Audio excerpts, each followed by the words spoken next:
Media থেকে এসছে? হ্যাঁ, পত্রিকায় আসছে, সময় টিভিতে দেখাইছে আপনাকে। হ্যাঁ, তার মানে আপনার ফেস পাবলিশড, মানে আপনার ফেস সবাই জানে, পাবলিকলি জায়গা থেকে দেখানো হয়েছে, টেলিভিশনে দেখানো হয়েছে।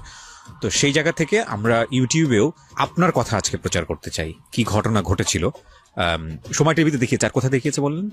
সময় টেলিভিশনে দেখিয়েছে, আর কোথায় দেখিয়েছে? সময় টিভিতে আর কয়েকটা পত্রিকায় আসছে। আমি অ্যারেস্ট হয়েছি মাদারীপুরে। হ্যাঁ, ওখানে মাদারীপুরের সুবর্ণগ্রাম, হ্যাঁ, সাপ্তাহিক না দৈনিক পত্রিকা, সাপ্তাহিক সম্ভবত, ওইটা আমার কাছে ছিল পেপারটা। আচ্ছা, ওটা ওখানে এসছে, ছবি সহ এসছে।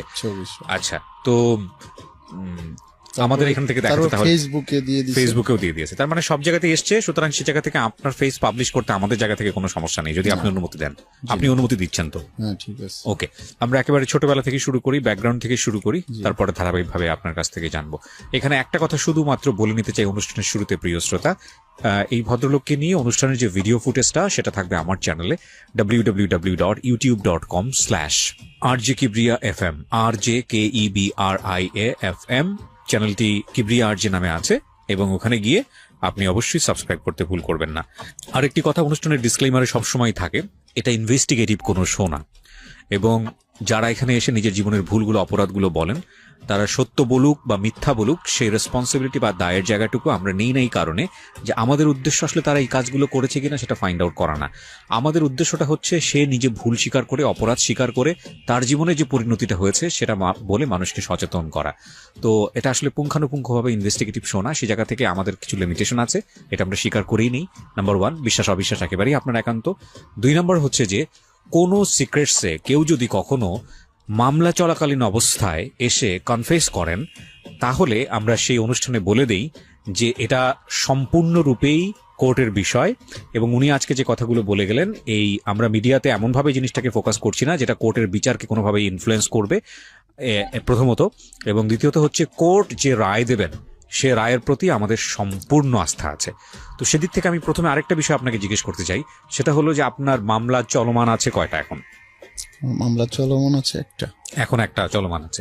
তো সেই জায়গাটা থেকে আমরা পুরো বিষয়টা প্রথমেই পরিষ্কার করে নিয়েছি। উনি যে কথাগুলো বলবেন এগুলো আসলে কোনোভাবেই এভিডেন্ট আকারে আমরা ব্যবহার করার জন্য এখানে উপস্থাপন করছি না। এখানে শুধুমাত্রই ওনার নিজের জীবনের ভুলগুলো বা অপরাধগুলো থেকে ওনার পরিণতি, সেই জায়গাটা থেকে আমরা জিনিসটাকে ফোকাস করব। কাউকে দোষ দেয়া, কাউকে দায় চাপানো, কাউকে কোনোভাবেই ছোট করা, বড় করা আমাদের অনুষ্ঠানের উদ্দেশ্য নয়। ডিসক্লেমার এটা ক্লিয়ার, তারপরেও আমরা আরেকবার একটু বলে নিলাম। জি, শুরু করুন আপনি যেখান থেকে বলতে চান, প্লিজ। আমার নাম ফরিদ কাজী, কুমিল্লার এক অজপাড়াগায় আমার বাড়ি, মুরাদনগর থানা, কাজিয়াতল গ্রাম। আমরা 3 ভাই 2 বোন, আমি ভাই বোনের মধ্যে 4 নম্বর। ছোটবেলা খুব শান্ত প্রকৃতির ছিলাম, মাছ ধরা এবং গান গাওয়া, কবিতা আবৃত্তি, ওগুলো আমার হবি ছিল। এমনি বাবা কি করতো আপনার? আমার বয়স যখন 5 বছর তখন আমার আব্বা মারা যান। আমার আব্বা রেলওয়েতে চাকরি করতেন। আচ্ছা। রেলওয়েতে উপর পদস্থ কর্মকর্তা ছিলেন। আচ্ছা। বেশি দিন হায়াত পায় নাই, আল্লাহ আমার বাবাকে ব্যস্ত নসিব করো। মা আমাদেরকে অনেক কষ্ট করে বড় করেছেন, আমার মাও জীবিত নেই। আমি লেখাপড়া ইন্টারমিডিয়েট কমপ্লিট করতে পারি নাই, পরীক্ষা দিই নাই। ফার্স্ট ইয়ার, সেকেন্ড ইয়ার পর্যন্ত শেষ করছি, কিন্তু আমার ফর্ম ফিল আপের টাকার অভাবে আমি পরীক্ষাটি দিতে পারি নাই। ওকে। আমার 3 ভাইয়ের মধ্যে আমার এক ভাই ইঞ্জিনিয়ার, উনি তখন নতুন চাকরি করতেছিল। আমার ফর্ম ফিল আপের টাকা না দিয়ে রিপ্লাই যে চিঠিটা দিছে, ওই চিঠিটা আমার ডায়েরিতে এখনো আছে, যে রাগের জন্য আর আমার পরীক্ষা দেওয়া হয় নাই। পরীক্ষা দিলে আমি অবশ্যই পাশ করতাম। উনি কি লিখেছিল আপনাকে? উনি লিখে 4-5টা লাইনের বেশি লিখে না চিঠি কোনোদিন। লিখছে যে এর চেয়ে আরো গুরুত্বপূর্ণ কাজে টাকা ব্যয় করার মতো আমার এত টাকা নেই, যে এর চেয়ে ভালো গুরুত্বপূর্ণ কাজের জন্য আমার টাকা নেই, আর এটা তো প্রশ্নই ওঠে না। এরপরে আমার ইন্টারমিডিয়েট পরীক্ষা দেওয়া হলো না, আমি চলে যাই। আমার একটা জ্যাঠাতো ভাই আমাদের বংশের ছিল, আবুল হাশেম কাজী, উনি মুন্সিগঞ্জে চাকরি করতো একটা ফিশিং নেট ইন্ডাস্ট্রিতে। আচ্ছা। আমি ওনার কাছে চলে যাই, ওই আমার জ্যাঠাতো ভাইয়ের কাছে চলে যাই। তারপরে উনি আমাকে একটা ফ্যাক্টরিতে সুপারভাইজার হিসেবে চাকরি দিলেন। ওকে, ওই বয়সে চাকরি দিলেন। ওই চাকরি করতেছি, তখন 1992 সাল। হুম 1992 সাল। তারপরে ওখানে চাকরি করাকালীন এরপরে আমি চাকরি পাশাপাশি ফিশিং নেট ইন্ডাস্ট্রিজ যে জাল হুম হুম জাল বেচা কিনার ব্যবসা শুরু করি পাশাপাশি, চাকরির পাশাপাশি। হুম ধীরে ধীরে ব্যবসা করতে করতে মোটামুটি আমার ভালো প্রফিট হইতেছে, ভালো একটা পজিশনে।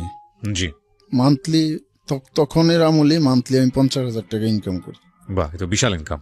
তখন আমার জীবনে চলে আসে, আমার জীবনে কোনো আসলে ভালোবাসা নেই, আমার ছাত্র জীবনে কোনো ভালোবাসা ছিল না, কোনো পছন্দের কিছু না। আমার চিন্তা ছিল আমার ভাই ইঞ্জিনিয়ার, আমার যে আঘাতটা দিছে ফর্ম ফিল আপ করতে পারি নাই, আমি হের থেকে আরো অনেক বড় হব, এস্টাবলিশড হব, এই ধরনের চিন্তা মাথায় ছিল।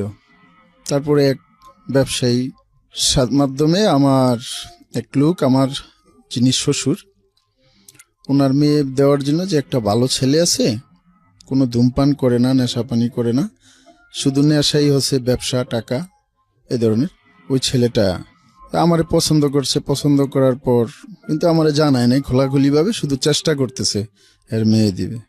বিয়ে করার পরেই আমার আসলে লাইফটা চেঞ্জ হয়ে গেল। আমার ইনকাম সোর্সটা, বিয়ে করলাম, এটা মুন্সিগঞ্জ, যাকে বলা হয় বিক্রমপুর, ঢাকা বিক্রমপুর যাকে বলা হয়। এই বিয়ের পর বিক্রমপুরের মেয়ে, হয়তো অনেকের আইডিয়া আছে, বিলাসবহুল জীবনযাপন, বিলাসিতা করা ওদের।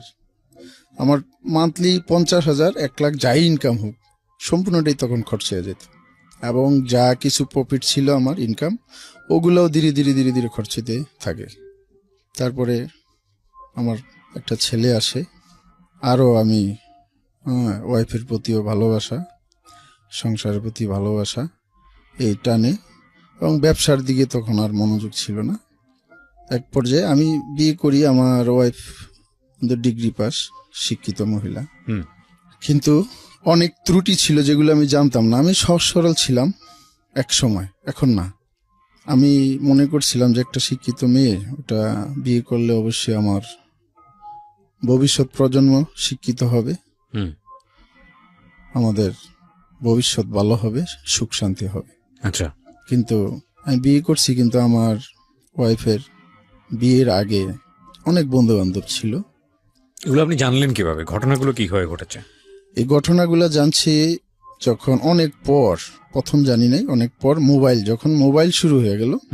আমি বিয়ে করি কিন্তু 2002 সালে। আচ্ছা, তার মোবাইল যুগ যখন শুরু হয়ে গেল, তবে অনেকগুলো চিঠি পাইছিলাম কয়েকটা বিয়ের আগের, তো ওইটা নিয়ে মাথা ব্যথা না। বিয়ের আগে অনেকের কারোর সাথে অ্যাফেয়ার্স থাকতেই পারে, ওইটা আমি কিছু মনে করি না, যদিও আমি উচ্চ শিক্ষিত না, কিন্তু ওইটা আমার মাথায় আছে। মোবাইলের যুগে দেখলাম অনেকের সাথে মোবাইলে কথাবার্তা, তখন আমি মাইন্ড করি নাই। তারপর অনেক সময় এদিক ওদিক চলে যাওয়া, বেড়াইতে যাওয়া, ডাকাতে ওদের বাড়ি আছে, তখন আমি মুন্সিগঞ্জ থাকি ভাড়া বাসায়। আচ্ছা, ডাকাতে চলে আসা যে আমাদের বাড়ির ভাড়া উঠাইতে যাচ্ছি, এরকম বলে। পুলিশের কনস্টেবল, এখন হয়তো সাব ইন্সপেক্টর হয়েছে, ওনার সাথে বিয়ের আগের থেকে সম্পর্ক ছিল, এখনো আছে, এখনো ওদের যোগাযোগ আছে। আমার ছেলেটা হলো, মেয়েটার বয়স যখন 3, ছেলের বয়স যখন 5, তখন আমার সাথে আমার ওয়াইফ দেখছি কিরকম ছাড়া ছাড়া ভাব, মানে আমার সাথে যে আমি যে হাজবেন্ড ওগুলা কিছুই মনে করে না, আমার প্রতি কোনো দায়ভার নাই। কিন্তু আগে অনেক আর্টিফিশিয়ালি অনেক ভালোবাসা ছিল, কারণ এখন আমার ওই টাকা পয়সার ব্যবসা তখন ভালো যাচ্ছে না। আমার ফাঁকি দিত, কঠিন ফাঁকি, কিন্তু আমি ওই ফাঁকিগুলা প্রথম বুঝতে পারিনি, ঠিক আছে বিশ্বাস করতাম, বিশ্বাস ছিল, কিন্তু 2টা বাচ্চা আছে আমার, এখানে অবিশ্বাসের কিছু না। আর আমি কোনো দিক দিয়ে ফেলনা ছিলাম না, আমি খুব হ্যান্ডসাম ছিলাম। তারপর আমি জানতে পারি মিরপুরে আমার এক শালি ছিল, ওই শালির বাসায় আইসা ওই আমিনুল পুলিশের সাথে ওদের সম্পর্ক, পরকীয়া সম্পর্ক আপনার ওয়াইফের? কারণ বিয়ের আগের থেকে ছিল। তখন আমি একদিন প্রশ্ন করলাম যে চিঠি একটা পাইলাম তোমার বিয়ের আগের। হ্যাঁ। আমি কিভাবে এর সাথে পরিচয়? আমাদের এলাকায় অনেক ডাকাইতের উপদ্রব ছিল, তখন চেয়ারম্যান সাহেব একটা অস্থায়ী পুলিশ ফাঁড়ি বসাইছিল, এখানে পুলিশ চাকরি ডিউটি করত। তখন আমি স্কুলে তখন আমার ওয়াইফ স্থায়ীভাবে শিক্ষকতা না, অস্থায়ীভাবে শিক্ষকতা, যেমন শিক্ষকের সংখ্যা কম থাকলে বাড়তি স্কুল কমিটির ফান্ড থেকে কিছু টাকা দিয়ে অল্প টাকায় শিক্ষক নিয়োগ দেওয়া হয়, ওরকম শিক্ষিকা হিসাবে কাজ করতে আর কি। তখন না, কিন্তু আমি বিয়ে করি নাই। ওইটা প্রুফ না, কিন্তু অনেক দিক দিয়ে প্রুফ। চিঠির ভাষায় যা বুঝতে পারলাম যে আমিনুল পুলিশের সাথে বিয়ে হয়েছিল। এটা আপনি মনে করছেন? জি, কারণ পুলিশ চিঠির ভাষায়, চিঠি যেটা ছিল ওই ভাষায় যে ধরনের কথা ব্যবহার হয়েছে, স্বামী স্ত্রী উল্লেখ হয়েছে, এতে বুঝতে পারলাম। কিন্তু ওইটা হের মা বাবা জানে, কিন্তু অন্য কেউ জানে না। ওই পুলিশের সাথে সম্পর্ক রাইখে যাইতো আর কি, ঢাকাতে স্বামী স্ত্রী হিসাবে সময় কাটাইতো, একত্রে বসবাস করত বিয়ের আগে, আমার সাথে বিয়ের আগে। তারপরে আমার সাথে বিয়ের পরও গোপনে এগুলা করতো, কিন্তু তখন আমার ওইদিকে আমার খেয়াল ছিল না। আমি বিশ্বাস করতাম, অত্যন্ত ভালোবাসতাম। বিয়ের পরেই, আমার বিয়ের আগে কোনো ভালোবাসা নাই কারো প্রতি। বিয়ের পরে আমার চিন্তায় ছিল বিয়ের পরে স্ত্রীকেই ভালোবাসবো। রিয়েলি সম্পর্ক আসছে কিনা ওইটা আমি প্রমাণ করার জন্য গোয়েন্দাগিরি করি, লাস্টে সত্যতা পাই। সত্যতা পাওয়ার পরে আমার ওয়াইফকে একদিন ঢাকা আসতে বলি। তখন 2008 সাল, কুরবানির ঈদের আগে, যে কিছু মার্কেটিং করে দিব। তখন কিন্তু আমার সাথে সম্পর্ক না রাখার মতো অবস্থা আর কি ছিল। আচ্ছা। তখন আমি মুন্সিগঞ্জে নাই, আমি তখন নরসিংদীতে একটা টেক্সটাইলে ফ্লোর সুপারভাইজার হিসেবে কাজ করতেছিলাম। আচ্ছা। তখন আমি বললাম যে তুমি ঢাকা আসো, বাচ্চাদের জন্য কিছু কেনাকাটা করে দেব। আমার উদ্দেশ্য কেনাকাটা করে দিব, ঠিক আছে, এবং ওরে কয়েকটা প্রশ্ন করব যে এগুলা কেন হচ্ছে। তারপরে আসলো, আইসা আমরা ওদিন মার্কেটিং করলাম না, আস্তে আস্তে সন্ধ্যা হইল। তখন বললাম যে আজকে তো মার্কেটিং করবো না, কালকে করবো, আজকে আমরা থাকি। কোথায় থাকবো? হোটেলে থাকি। তখন ঢাকার একটা হোটেলের, জায়গাটার নাম বলতে চাই না, ওই হোটেল ভালো হোটেল রইলাম। আমি কিছু প্রশ্ন করলাম, সব এড়াইয়া চলে, এবং এক পর্যায়ে আমার সাথে হাতাহাতি, দস্তাদস্তি। লাস্টে আপনার কাছে কি কোনো প্রুফ ছিল যে আপনি আপনার ওয়াইফকে অ্যাকিউজ করছেন? আপনি ওনাকে বলছেন যে তোমার সঙ্গে এই ভদ্রলোকের সম্পর্ক আছে, আমার হাতে প্রমাণ আছে, এরকম কোনো প্রমাণ কি ছিল? প্রমাণ ছিল, আমার সামনেও একদিন কথা বলছে যে এটা ভদ্রলোক খুব ভালো, পুলিশে চাকরি করে, ঘন্টার পর ঘন্টা কথা বলতো, বাথরুমে যেও কথা বলতো। আমি এরকম প্রুফ পাইছি। ওকে, তারপর কি হলো আপনাদের? তারপরে ঝগড়াঝাটি হলো রুমে। তারপরে আমি নিচে চলে গেলাম, আমি যাই একটা চাকু কিনলাম, চায়না চাকু, যে টিপ দিলে বাইরে ওরকম, কিনা না। লাস্টে রুমে শুয়ে আছি, দেখে নাই। আপনার প্ল্যান কি ছিল? আমার প্ল্যান ছিল যে সত্য কথা বলুক, হয়তো ছাড়াছাড়ি হয়ে যাবে, আমি আর ওর সাথে সংসার করব না। চাকু নিয়ে প্ল্যান কি ছিল আপনার? চাকু নিয়ে প্ল্যান ছিল ওরে জবাই করে ফেলা, মেরে ফেলা। এটা কি আপনি আগে থেকেই করেছেন প্ল্যানটা, নাকি হঠাৎ করে রাগ উঠে গেছে? প্ল্যান করি নাই, রাগ উঠে গেছে ওই মুহূর্তে রাগ উঠে গেছে এই কারণে। তখন আমি প্রায় ওর ঘুম অবস্থা, তখন আমি ওর গলায় চাকু মেরে দিছি। একটা পোস্ট মারলাম, তখন চিল্লানি দিল। তারপরে দ্বিতীয় পোস্টটা মারলাম, গলা অনেক কেটে গেছে। তারপরে আর পোস্ট মারি নাই, দেখছি অনেক ব্লাড যাইতেছে। তখন আমার নিজেরই মায়া লাগলো যে কি ঘটনাটা করলাম। প্রচন্ড ভালোবাসা এবং অনেক দিনের ঘৃণা জন্ম নেওয়া এইটা হয়েছে। তারপরে সাথে সাথে ওর চিল্লাচিল্লিতে হোটেলের বয় আসলো। তারপরে দরজা ভাঙ্গা ওরা, আমি খুলি নাই, দরজা ভাঙ্গা ওরা ভিতরে ঢুকলো। ঢুইকা তারপরে পুলিশ খবর দিল, ওখান থেকে আমারে অ্যারেস্ট করলো পুলিশ। আর কত সালে এটা? এটা 2008 সাল। 2008 সালে আপনাকে অ্যারেস্ট? নভেম্বরের 21 তারিখ পুলিশ অ্যারেস্ট করলো। না, আপনার ওয়াইফের কি অবস্থা ওই সময়টা? আমার ওয়াইফের সাথে সাথে ঢাকা মেডিকেলে ভর্তি করলো। আচ্ছা। ঢাকা মেডিকেলে ভর্তি করার পরে আমার ওয়াইফ, আমি তো মনে করছি মারা গেছে। মানে আপনি কোনো চেষ্টা করেননি ওই সময়টাতে পালিয়ে যাওয়ার? পালিয়ে যাওয়ার কোনো চেষ্টা করি না। এবং আপনার মধ্যে মাথার এটাও আসে নাই যে এই খুনটা করলে আমার পুরো জীবনটা শেষ হয়ে যেতে পারে, এটাও মাথায় আসে নাই? ওইটা মাথায় আসে নাই ওকে। তখন, কারণ ওরে আমি কিন্তু প্রচন্ড ভালোবাসতাম। তারপর আমার জেল জীবন, কিন্তু আমি জেল থেকে জানতে পারতেছি না যে আমার ওয়াইফ জীবিত আছে না মৃত। সাথে কিন্তু আমার বাচ্চা মেয়েটা ছিল, মেয়েটার বয়স তখন 3 বছর। My goodness. মেয়েটা ছিল, মেয়েটা ঘুমন্ত অবস্থায় ছিল। পরে মেয়েটাকেও নিয়ে গেছে হাসপাতালে।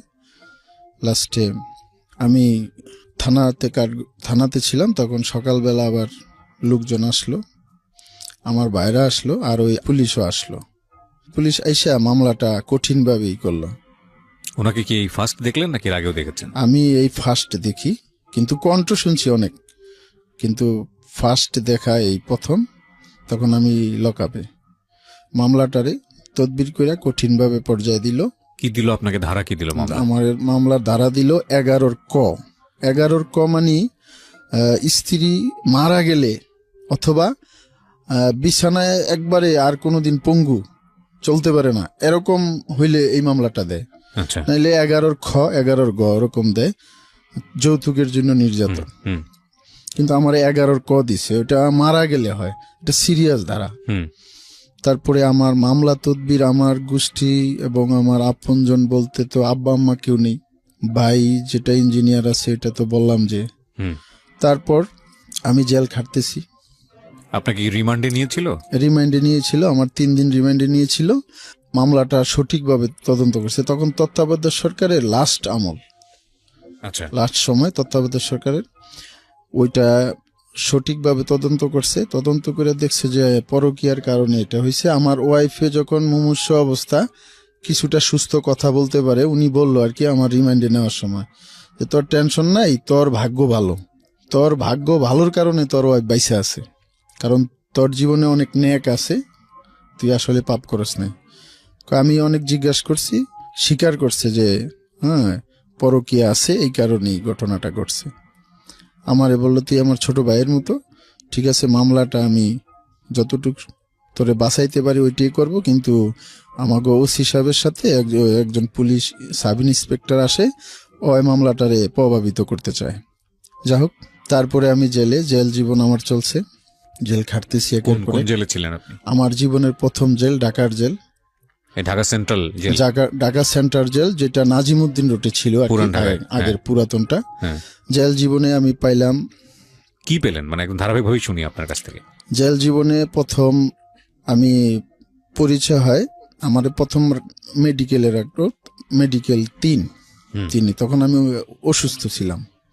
হোটেলের বয়েরা আমারে মারছিল, হোটেলের মালিক, যে আমার হোটেলে অঘটনটা ঘটলে আমার অনেক টাকা হোটেলে যখন আমার ওয়াইফকে স্টেপ করি তখন। ও আচ্ছা আচ্ছা, তখন আমি মুমূর্ষু অবস্থায়। আচ্ছা আচ্ছা, মানে আপনার হচ্ছে যে মানে হোটেল মানে আবাসিক হোটেলের কথা বলছেন? হ্যাঁ, ওরা অনেক মারপিট করেছিল, টর্চার করছে মালিক, যে লোকটা যদি মারা যেত নিজের ওয়াইফরে মারবি, নিজের বাসায় মেরে ফেলা। তো আমার হোটেলে মারলে আমার অনেক টাকা পয়সা যাইতো, এই জন্য আমার অনেক আঘাত করে। তারপরে তখন আমি ইনজুরি ছিলাম, হাসপাতালে ছিলাম। ওই হাসপাতালে পাইলাম 7 স্টার গ্রুপ নামে ঢাকাতে এক সন্ত্রাসী গ্রুপ ছিল, ওইটার কেশিয়ার মগবাজারের রনি। হাসপাতাল ওয়ার্ডে আরামে থাকতো ওটা রনি। পাওয়ে অনেক আঘাত ছিল, র্যাবে মারছে। রনি অস্ত্র মামলায় অ্যারেস্ট, 300 রাউন্ড গুলি সহ 2টা আর্মস। তো রনি আমারে অনেক দিক দিয়ে হেল্প করতো। পরিচয় হলো কিভাবে ওর সঙ্গে আপনার? ওই আমি মেডিকেলে আছি, পাশাপাশি বেড। আচ্ছা, তখন পরিচয় হলো। তারপরে মেডিকেলে আমারে 15 দিন রাখলো, এর বেশি রাখে না, কারণ মেডিকেলে টাকা দিয়ে থাকতে হয়। সুস্থ লোক টাকার বিনিময়ে অসুস্থ রুগী হিসাবে থাকে, আর অরিজিনাল রুগীরা ওখানে থাকে না, রাখে না বেশি দিন ওদেরকে ওখানে। এটা জেলের একটা দুর্নীতি আছে, জেল কর্মকর্তাদের একটা দুর্নীতি ওটা। যা হোক, আমি জেল খাটতেছি। পরে জেলে তখন ছিল ডিআইজি পিজন শামসুল হায়দার সিদ্দিকী, আলোচিত একজন ডিআইজি। আলোচিত কেন? আলোচিত তখন তত্ত্বাবধায়ক সরকার আমলে, ব্রিটিশ আমলের জেল কোড অনেকগুলা উনি চেঞ্জ করছে, এবং জেলখানাগুলাকে জেল না, একটা শোধনাগার, একটা ইপিজেড করার চিন্তা ভাবনা ছিল। অনেক প্রশিক্ষণ কেন্দ্র চালু করছিল, অনেক অপরাধীরা যেন অনেক কাজ শিখে ওখানে বাহিরে এসে ওরা স্বাভাবিক জীবন যাপন করতে পারে।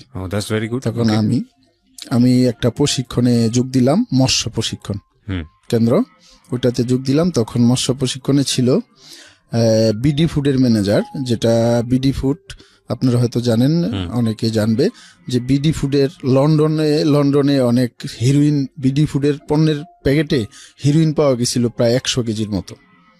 তো ওই মামলাটাই বিডি ফুডের ম্যানেজার নাজমুল হোসেন, নাজমুল ভাই ভিতরে ছিল দীর্ঘদিন। তো উনি ক্লাস করাইতো আর কি মৎস্য প্রশিক্ষণে। আর সাথে ছিল মৎস্য কৃষিবিদ কামাল ভাই, উনি একজন কৃষিবিদ, মৎস্য বিশেষজ্ঞ। ওখানে আমি অল্প দিনেই অভিজ্ঞতা নিলাম, ক্লাস করাইতাম, খাতা কলম ছিল স্কুলের মতোই, শেড ছিল, টিন শেড, ওখানে চেয়ার টেবিল ছিল, লেকচার দেওয়ার মতো ব্ল্যাক বোর্ড ছিল, ওখানে লেখালেখি হইতো। তো অল্প দিনে আমি আয়ত্ত করি। তারপরে ওরা আমাকে আবার তারপরে জেলার সাহেব মাহবুব জেলার ছিল তখন, উনি আবার আমারে দায়িত্ব দেয়। ওরা যখন জামিনে চলে যায় তখন আমারে দায়িত্ব দেয় টিচার হিসাবে।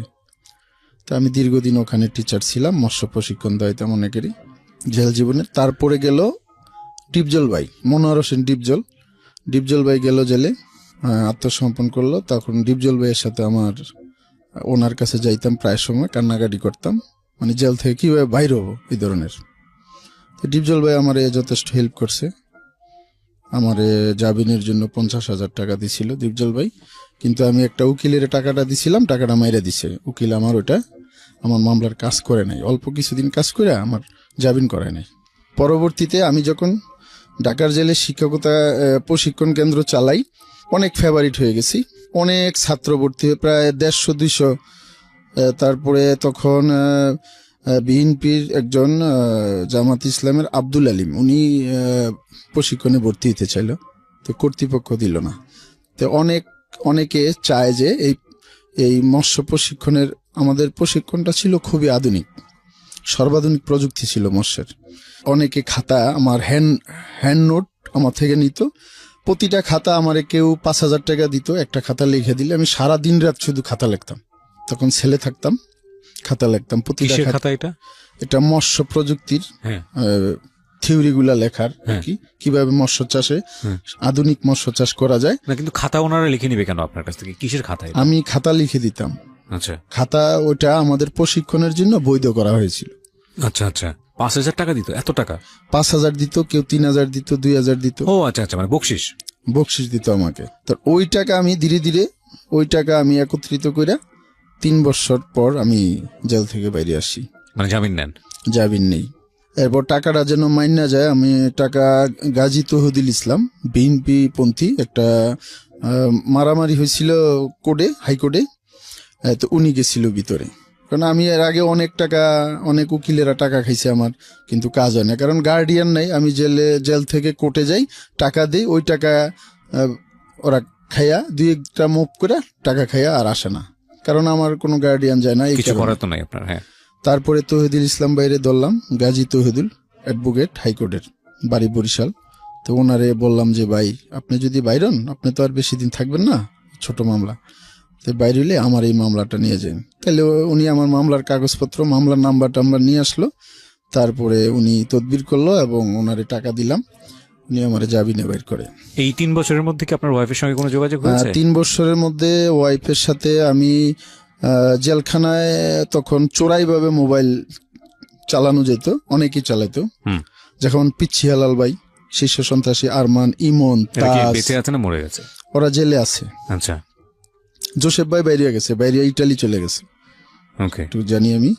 জেল জীবনে দেখছি যে সন্ত্রাস, আগে নাম শুনতাম, কিন্তু আমার জীবনের প্রথম জেলে দেখছি যে শীর্ষ সন্ত্রাসী তো না, আসলে তো ওদেরকে ভালো ভদ্রলোক দেখা যায়। মানুষ বলে শীর্ষ সন্ত্রাসী, আসলে মানুষই দেখা যায়। অনেক গল্প আছে না যে মেয়ে আর বাবা একসাথে কোথায় জানি যাচ্ছে, তো আশেপাশের লোকজন একটা চোরকে ধরে পেটাচ্ছে, তো ছোট মেয়ের খুব শখ হয়েছে, বাবা আমি চোর দেখবো। তো চোর দেখাতে নিয়ে গেছে, নিজের পরে দেখেছে সে একটা মানুষ। তো দূরে সে বাবাকে বলছে, বাবা ও তো চোর না, ও তো মানুষ।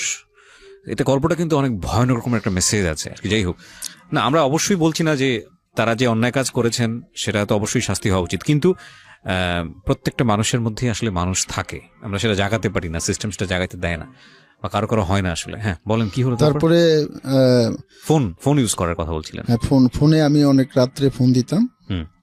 ফোন দিলে আমার ওয়াইফের অনেক সময় পুরুষ লোক ধরতো ফোন, 2-3 দিন পুরুষ লোক ধরলো। আমি অবাক হয়ে গেলাম যে এত রাত্রে এই মোবাইলটা তো ওর মোবাইল, কোনো পুরুষ লোক তো আর নাই। আপনি মোবাইল ম্যানেজ করতেন কিভাবে?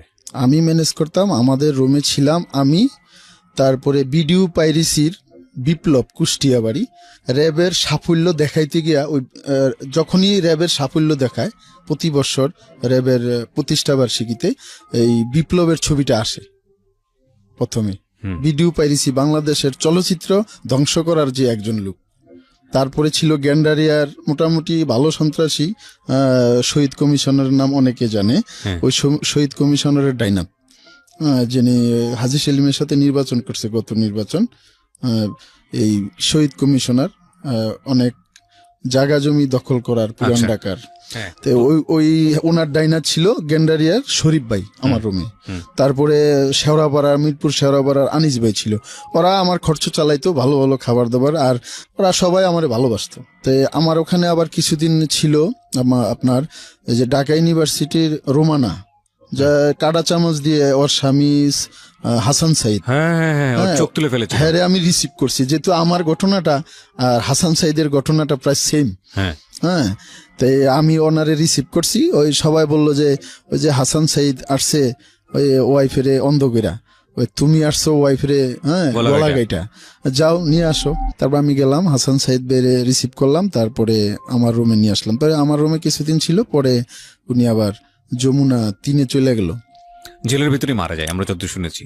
না, জেলের ভিতরে উনি মারা যায় নাই, উনি চিকিৎসাধীন অবস্থায় পিজন cell, Dhaka Bangabandhu medical college, ওখানে মারা যায়। আসলে আমি বাইরনের 15 দিন পরে উনি মারা যায়। আচ্ছা, সো আপনার জানার কথা কি হয়েছে? আমি তো ওর লাইফ স্টোরি আমার কাছে শুধু শেয়ার করতো, আমার কাছে শেয়ার করতো। উনি আত্মহত্যা করে মারা গেছে, এটা পেপার পত্রিকায় আসছে, কিন্তু আমি এটা বিলিভ করি না। কেন করি না? উনি আত্মহত্যা করার জন্য কোনো ওরকম সিন্ড্রোম ওনার মধ্যে ছিল না, কনফিডেন্স ছিল, হ্যাঁ, সুস্থভাবে। অনেক দুঃখ করতো, বলতো ওই মেয়েটার প্রতি, মেয়েটার নাম আনুষা। আচ্ছা, যেটা আপনার বেবি লোশন, ইটাতে একটা অ্যাড দেখবেন বেবি লোশনে, একটা বাচ্চার ছবি, ওইটারে বেবি লোশন মাখতেছে, মেরিল বেবি লোশন। 4000 বাচ্চার মধ্যে উনি বললো 4000 বাচ্চার মধ্যে হের বাচ্চাটা, হ্যাঁ আনুষা, এই মেয়েটা সিলেক্ট হয়েছিল, ওইটা সিলেক্ট হয়েছিল। মেয়েটার জন্য খুব কান্নাকাটি করতো ভিতরে। একসাথে ঘুমাইছি, খাইছি, তো অনেক নাড়া দেয় বিষয়টা।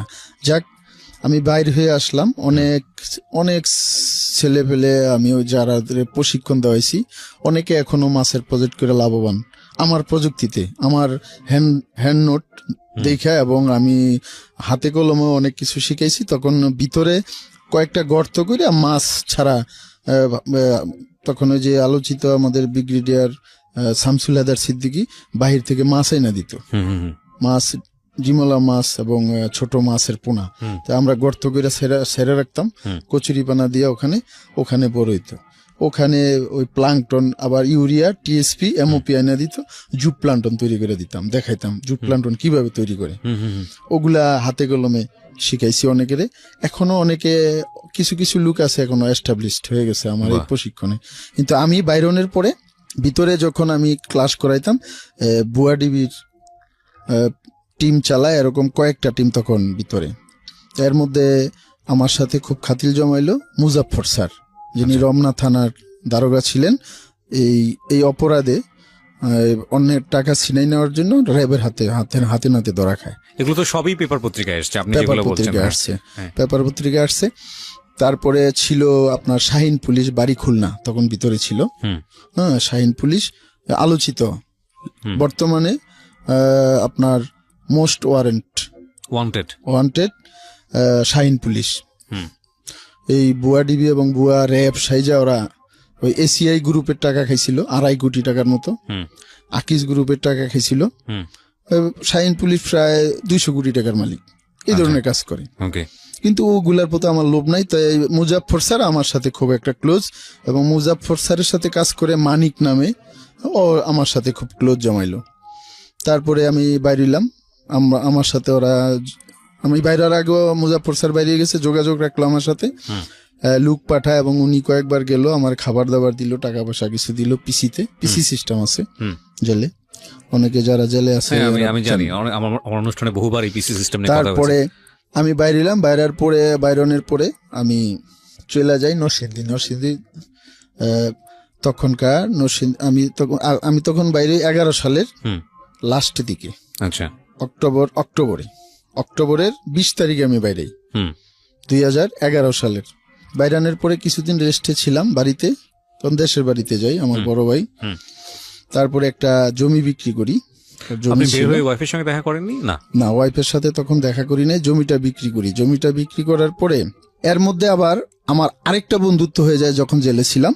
জি। এখন যে নিখোঁজ আছে কক্সবাজার এবং উখিয়ার উপজেলা চেয়ারম্যান জাফর চেয়ারম্যানের ছেলে মুস্তাক, আমার সাথে খুবই সম্পর্ক হইলো ভিতরে।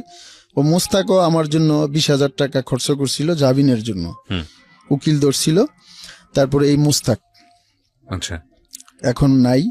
মুস্তাক আজকে 3 বছর, 3.5 বছর বেশি মুস্তাক নিখোঁজ। কোথায় আছে, কিভাবে আছে, কেউ জানে নাই। আপনি যে গল্পটা বলছিলেন যে বের হওয়ার পরে আপনি জমি বিক্রি, আমি জমি বিক্রি করে বের হওয়ার পরে আমি নরসিংদী গেলাম। ওখানে একটা প্রজেক্ট দেখলাম, একটা বাগান বাড়ির মতো। ওখানে ছোট একটা প্রজেক্ট, পুকুর, 3টা পুকুর আছে আর একটা পাম্প আছে। যে আমার প্রযুক্তি শিখছি, প্রযুক্তি আছে, আমি একটা সৎভাবে জীবনযাপন করি, আমি অসৎ পথে যাব না, কোনোদিন যাই নাই, এগুলা চিনি না, বুঝি না, যাব না। কিন্তু মুজাফফর স্যার আমার পিছনে লেগে আছে, মানিক লেগে আছে আমার পিছনে, মানিক দিয়ে রাখছে সবসময়। তো আমি প্রজেক্ট নিলাম। প্রজেক্টের জায়গাটা ছিল একটা বাগান বাড়ির মতো। ওটা প্রথম ছিল নরসিংদীর, আপনার নামটা মঞ্জুর এলাহি, একজন শিল্পপতি ওনার ছিল। ওনার থেকে আবার কিনে নিছে মাধবদীর মেয়র, নরসিংদী মাধবদীর মেয়র ইলিয়াস তখন ছিল। এখন ইলিয়াস সাহেব মেয়র নাই, এখন অন্যজন মোশারফ। জি। তখন মেয়র ইলিয়াস সাহেব ছিল, উনি খুবই ভালো মানুষ। তো উনি আমারে বললো, ঠিক আছে, আপনি যেহেতু মৎস্য প্রযুক্তি জানেন, তাহলে আমার এগুলো এই বাগান বাড়িতে পুকুর আছে, আপনি মাছের চাষ করেন, আমারে কিছু খাবারের মাছ দিলে হবে যখন মাছ ধরেন। তারপরে আমি আমার জমি বিক্রি করে ওই টাকা দিয়ে আমি মাছের চাষ করি। মাছের চাষ করার পরে প্রথম বছর, 1 বছরে আমি মাছ বিক্রি করলাম 5 লক্ষ টাকার। আচ্ছা। তখন আমার খরচ হয়েছিল 1 লক্ষ টাকা। ওকে। আমার চাষ ভালো হইলো। আমি চাষ করলাম 3টা পুকুরের মধ্যে, একটাতে পাবদা, রুই আর গুলশা, যেটার ট্যাংরা। তখনও আপনি ওয়াইফের সঙ্গে দেখা করেননি? তখন আমার ওয়াইফের সাথে মাঝে মধ্যে কথা হয় মোবাইলে, আমার বাচ্চাদের সাথে কথা হয়। বাচ্চাদের কিভাবে হবে? বাচ্চা তো একটা রেখে গিয়েছে। এবং বাচ্চাদেরকে টাকা দিই, বিকাশে। বাচ্চাদের কেন হবে? মানে বাচ্চা তো এখন একটা, আমি যত জানি। তখন বাচ্চা কয়টা? এখন বাচ্চা 2টা। তখন 2টা ছিল। 2টাই ছিল? একটা ছেলে একটা মেয়ে। ও আচ্ছা আচ্ছা, ওকে। তারপরে আমার বাচ্চাদের সাথে দেখা করতে চাই, আমার ওয়াইফের সাথে দেখা করার জন্য আমার মন আকুল করে, কিন্তু আমার ওয়াইফ ওরকম ভাবে আগায় আসে না। তখন আমার ওয়াইফ ওই পুলিশের সাথে আরো ভালোভাবেই সম্পর্ক রেখা চলতেছে, আমি টের পাই, জানি, কিন্তু ওদিকে আমি নজর দিই না। কিন্তু আমার ছেলেদের, বাচ্চাদের জন্য আমি টাকা পাঠাই দিই। তারপরে মাছ পাঠাই দিলাম। আমার এক চাচাতো ভাই যাত্রাবাড়ি থাকে, যাত্রাবাড়ি আরদে মাছ বিক্রি করলাম। ওখান থেকে আমার ওয়াইফ যেখানে থাকে, আমার ওয়াইফ থাকে জুরাইন, ওখানে মাছ পাঠাই দিলাম, প্রায় 100 কেজির মতো মাছ পাঠাই দিলাম, যেটা নিজের ফ্রিজে আটে না, আরো 4-5 জন আত্মীয় স্বজনের ফ্রিজে মাছ রাখতে হয়েছে। তারপরে আমি ওয়াইফের সাথে মিশলাম, দেখতেছি এখন আমি টাকা পয়সা ভালো ইনকাম হয়। ওয়াইফও আগায় আসলো যে না, ভালো ইনকাম করে এখন। তারপরে আমার একটা ছাত্র ছিল ভিতরেই জেলে, মৎস্য প্রযুক্তি শিখাইছিলাম, ওর নাম হয়েছে জাকারিয়া। ওর বাড়ি সাতকানিয়াতে। ও আমার সাথে খুব জড়িত হইল। আচ্ছা। যে আমি আরো পারফেক্ট ভাবে শিখতে চাই, আপনার প্রজেক্টে রাখেন, আমি খাবার দাবার দিব মাছের, আর শিখাই দিবেন আরো বিস্তারিত। আমার বেতন দেওয়া লাগবে না, আপনি শুধু আমার ওই খাওয়া খরচটা দিলে হবে। তার মানে জেল জীবনের যে বিদ্যা আপনাদেরকে দিয়েছিল, সেটা আপনি প্র্যাকটিক্যালি কাজে লাগাচ্ছেন সেই সময়? বাহ, কাজে লাগাচ্ছি। এবং সফল ছিল। Okay. তো জাকারিয়ারে রাখলাম। ওই জাকারিয়া ছেলেটা যে পারফেক্ট ভাবে আরো শিখবে আমার কাছ থেকে, ছেলেটা ভালো দেখতাম, 5 ওয়াক্ত নামাজ পড়তো, খুবই বিশ্বস্ত। বিশ্বস্তর এমন কিছু নমুনা দেখাইছে এই জন্য ওরে আমি বিশ্বাস করতাম। আচ্ছা, তার পরের বছরে যখন মাছ আমার আরো ভালো বাম্পার, মাছ বিক্রি করার জন্য রমজান মাসের কয়েকদিন আগে 3-4 দিন ছিল রমজানের বাকি, তখন মাছের রেট খুব কড়া ছিল, তখন আমি মাছগুলা ধরলাম। আচ্ছা, 3টা ট্রাকে নিয়ে আসলাম, 3 ট্রাক মাছ যাত্রাবাড়ি আড়তে। ওই যে জাকারিয়া রাখলাম, জাকারিয়ার খুব কাছের একজন রিলেটিভ, মামা লাগে সম্পর্কে কাছের, ওই মামার একটা আড়ত আছে, ওইটাতে আপনার আড়তে মাছ বিক্রি করলে একটা কমিশন কাটে, ওই কমিশনটা কম নিবে, আমার মামা ওইটাতে বিক্রি করুম। আমাকে ঠিক আছে ওইটাতেই বেচো, ওই আড়তের আন্ডারে বিক্রি করো। তারপরে আমি ছিলাম সাথে, সারা রাত মাছ ধরছি, লাস্ট শেষ রাত্রে মাছ বিক্রি হয়, শেষ রাত থেকে শুরু করে সকাল পর্যন্ত আড়তে মাছ বিক্রি হয়। ওই মাছ বিক্রি সকাল পর্যন্ত আমি খুবই ক্লান্ত হয়ে গেলাম। তারপরে আমার মাছ তো প্রচুর আনছি, 3 ট্রাক, তে মাছ বিক্রি হইতে আরো অনেক সময় লাগবে সবগুলা ক্লিয়ার হইতে, এবং বিক্রি হইতেছে। পরে আমি চলে গেলাম বাসায়, 1 লক্ষ টাকা নিয়ে চলে গেলাম। আর বাকি টাকাগুলা বললাম যে ঠিক আছে তুমি টাকাগুলা ক্লোজ করে আরোদের কমিশন কাইটা দিয়া বাকি টাকাটা ক্লোজ করে আমার ফোন দিও। আমি তখন ছেলেটাকে বললেন? হ্যাঁ, জাকারিয়াকে, হ্যাঁ, যেটা আমার কর্মচারী হিসাবে। তখন আমার ওয়াইফের সাথে কিন্তু আমার সম্পর্ক তখন আছে। তখন আমি আমার ওয়াইফের বাসায়, আমার ওয়াইফের বাবার বাড়ি ওইটা জুড়াইনি, ওই বাসায় যে ঘুমাই, বাচ্চাদের জন্য মাছ টাছ নিয়ে যাই, ফল ফ্রুট ঘুমাই। তখন ঘুমাইতে ঘুমাইতে প্রায় 12টা বেজে গেছে। তখন আমি যে আমার তো মাছ বিক্রি শেষ, যাওয়ার কথা, অত ফোন দেয় নাই, কারণটা কি? আমি ফোন দিলাম, তখন দেখি জাকারিয়ার ফোন বন্ধ কোন রকম। এরপরে আমি আড়তে গেলাম, তারপরে আড়তে যাওয়ার পরে বললো আমি ক্লিয়ার করে 4 লক্ষ টাকা দিয়ে দিছি। আড়তদার ছিল 2 আড়তে মাছ বিক্রি হয়েছে, একটা হচ্ছে মক্কা আড়ত মাসুম, আর ওই জাকারিয়ার মামা আরেকটা আছে, ওইটা ইনুস তসলিমা ফিস। ওই টাকা নিয়ে জাকারিয়া পলাইছে। তারপরে আমি জাকারিয়ায় বাড়ি করছে খাগড়াছড়ি, জাকারিয়ার নানার বাড়িতে, ওখানে গেলাম। ওখানে আগে গেছিলাম, পরিচয় ছিল, তখনই গেলাম, যাইয়া পাইলাম না, জাকারিয়ার নানারে পাইলাম, নানার কাছে বললে আসলাম ঘটনা। 15 দিন পর জাকারিয়া আমারে ফোন দিল যে ভাই আমারে তো বুয়া ডিবিয়ে টাকা পয়সা নিয়ে গেছে। আমাকে কিভাবে নিল? আমি আড়ত থেকে টাকা পয়সা নিয়া তো হোটেলে যে খাওয়া দাওয়া করছি, খাওয়া দাওয়া করে হোটেল থেকে বাইরেছি, আমার আটকে নিয়ে গেছে। আসলে এটা মিথ্যা কথা, টাকাটা আমার মাইরা দেওয়ার ফোন দি। যাক, এরকম করতে করতে জাকারিয়ারে বহুত খুঁজলাম, পাইলাম না। কিন্তু আমার ওই যে 1 লক্ষ টাকার মধ্যে সংসারে বাচ্চা কাচ্চার জন্য খরচ করলাম প্রায় 50,000, আর নিজের ব্যক্তিগত আরো, তারপরে জাল্লা দিয়া মাছ ধরছিলাম, ওখানে জেলেদেরকে টাকা দিলাম। টাকা দেওয়ার পরে আর আমার কাছে সামথিং কিছু রইল। নতুন করে যে আমি প্রজেক্ট শুরু করব ওই ধরনের আর কোনো আমার এবিলিটি নেই। তো জাকারিয়ায় আমার এই ব্যবসাটা আমার ক্ষতি করে দিল। ক্ষতি করে দেওয়ার পরে যখন ওই যে মুজাফফর স্যারের সাথে, ওই যে বুয়াডিবির টিম চালায়, মুজাফফর স্যারের সাথে আমার যখন জেলে পরিচয়, মুজাফফর স্যারের সাথে কিন্তু প্রায় সময় আমারে ফোন দেয়। আর মানিক আমার সাথে দেখা করে। এখন মুজাফফর স্যার বলল, মানিক রে দিয়া বললো যে ফরিদ রে নিয়ে আয়, একদিন ঘুরা দেখেইব আমাদের সাথে। তারপরে ওদের সাথে গেলাম, শখের বসেই রিকোয়েস্ট করলো গাড়িতে বসা থাকবা তুমি, চলো ঘুরে আসি। এসি সাইরা দেওয়া গাড়ি, একটা মাইক্রো হাইয়েজ ছিল, ওই হাইয়েজের লুক ছিল আরো 7-8 জন, আমারে নিয়ে 8 জন, সবই হ্যান্ডসাম, দেখলে ডিবি মনে হয়, অথবা র্যাবের পোশাক পরলে র্যাবই মনে হবে, ডিবির কুটি পরলে অথবা কুটি ছাড়াও ডিবি মনে হবে। তো মুজাফফর স্যার হচ্ছে লিডার, টিম লিডার, আর মানিক হচ্ছে সেকেন্ড ইন কমান্ড।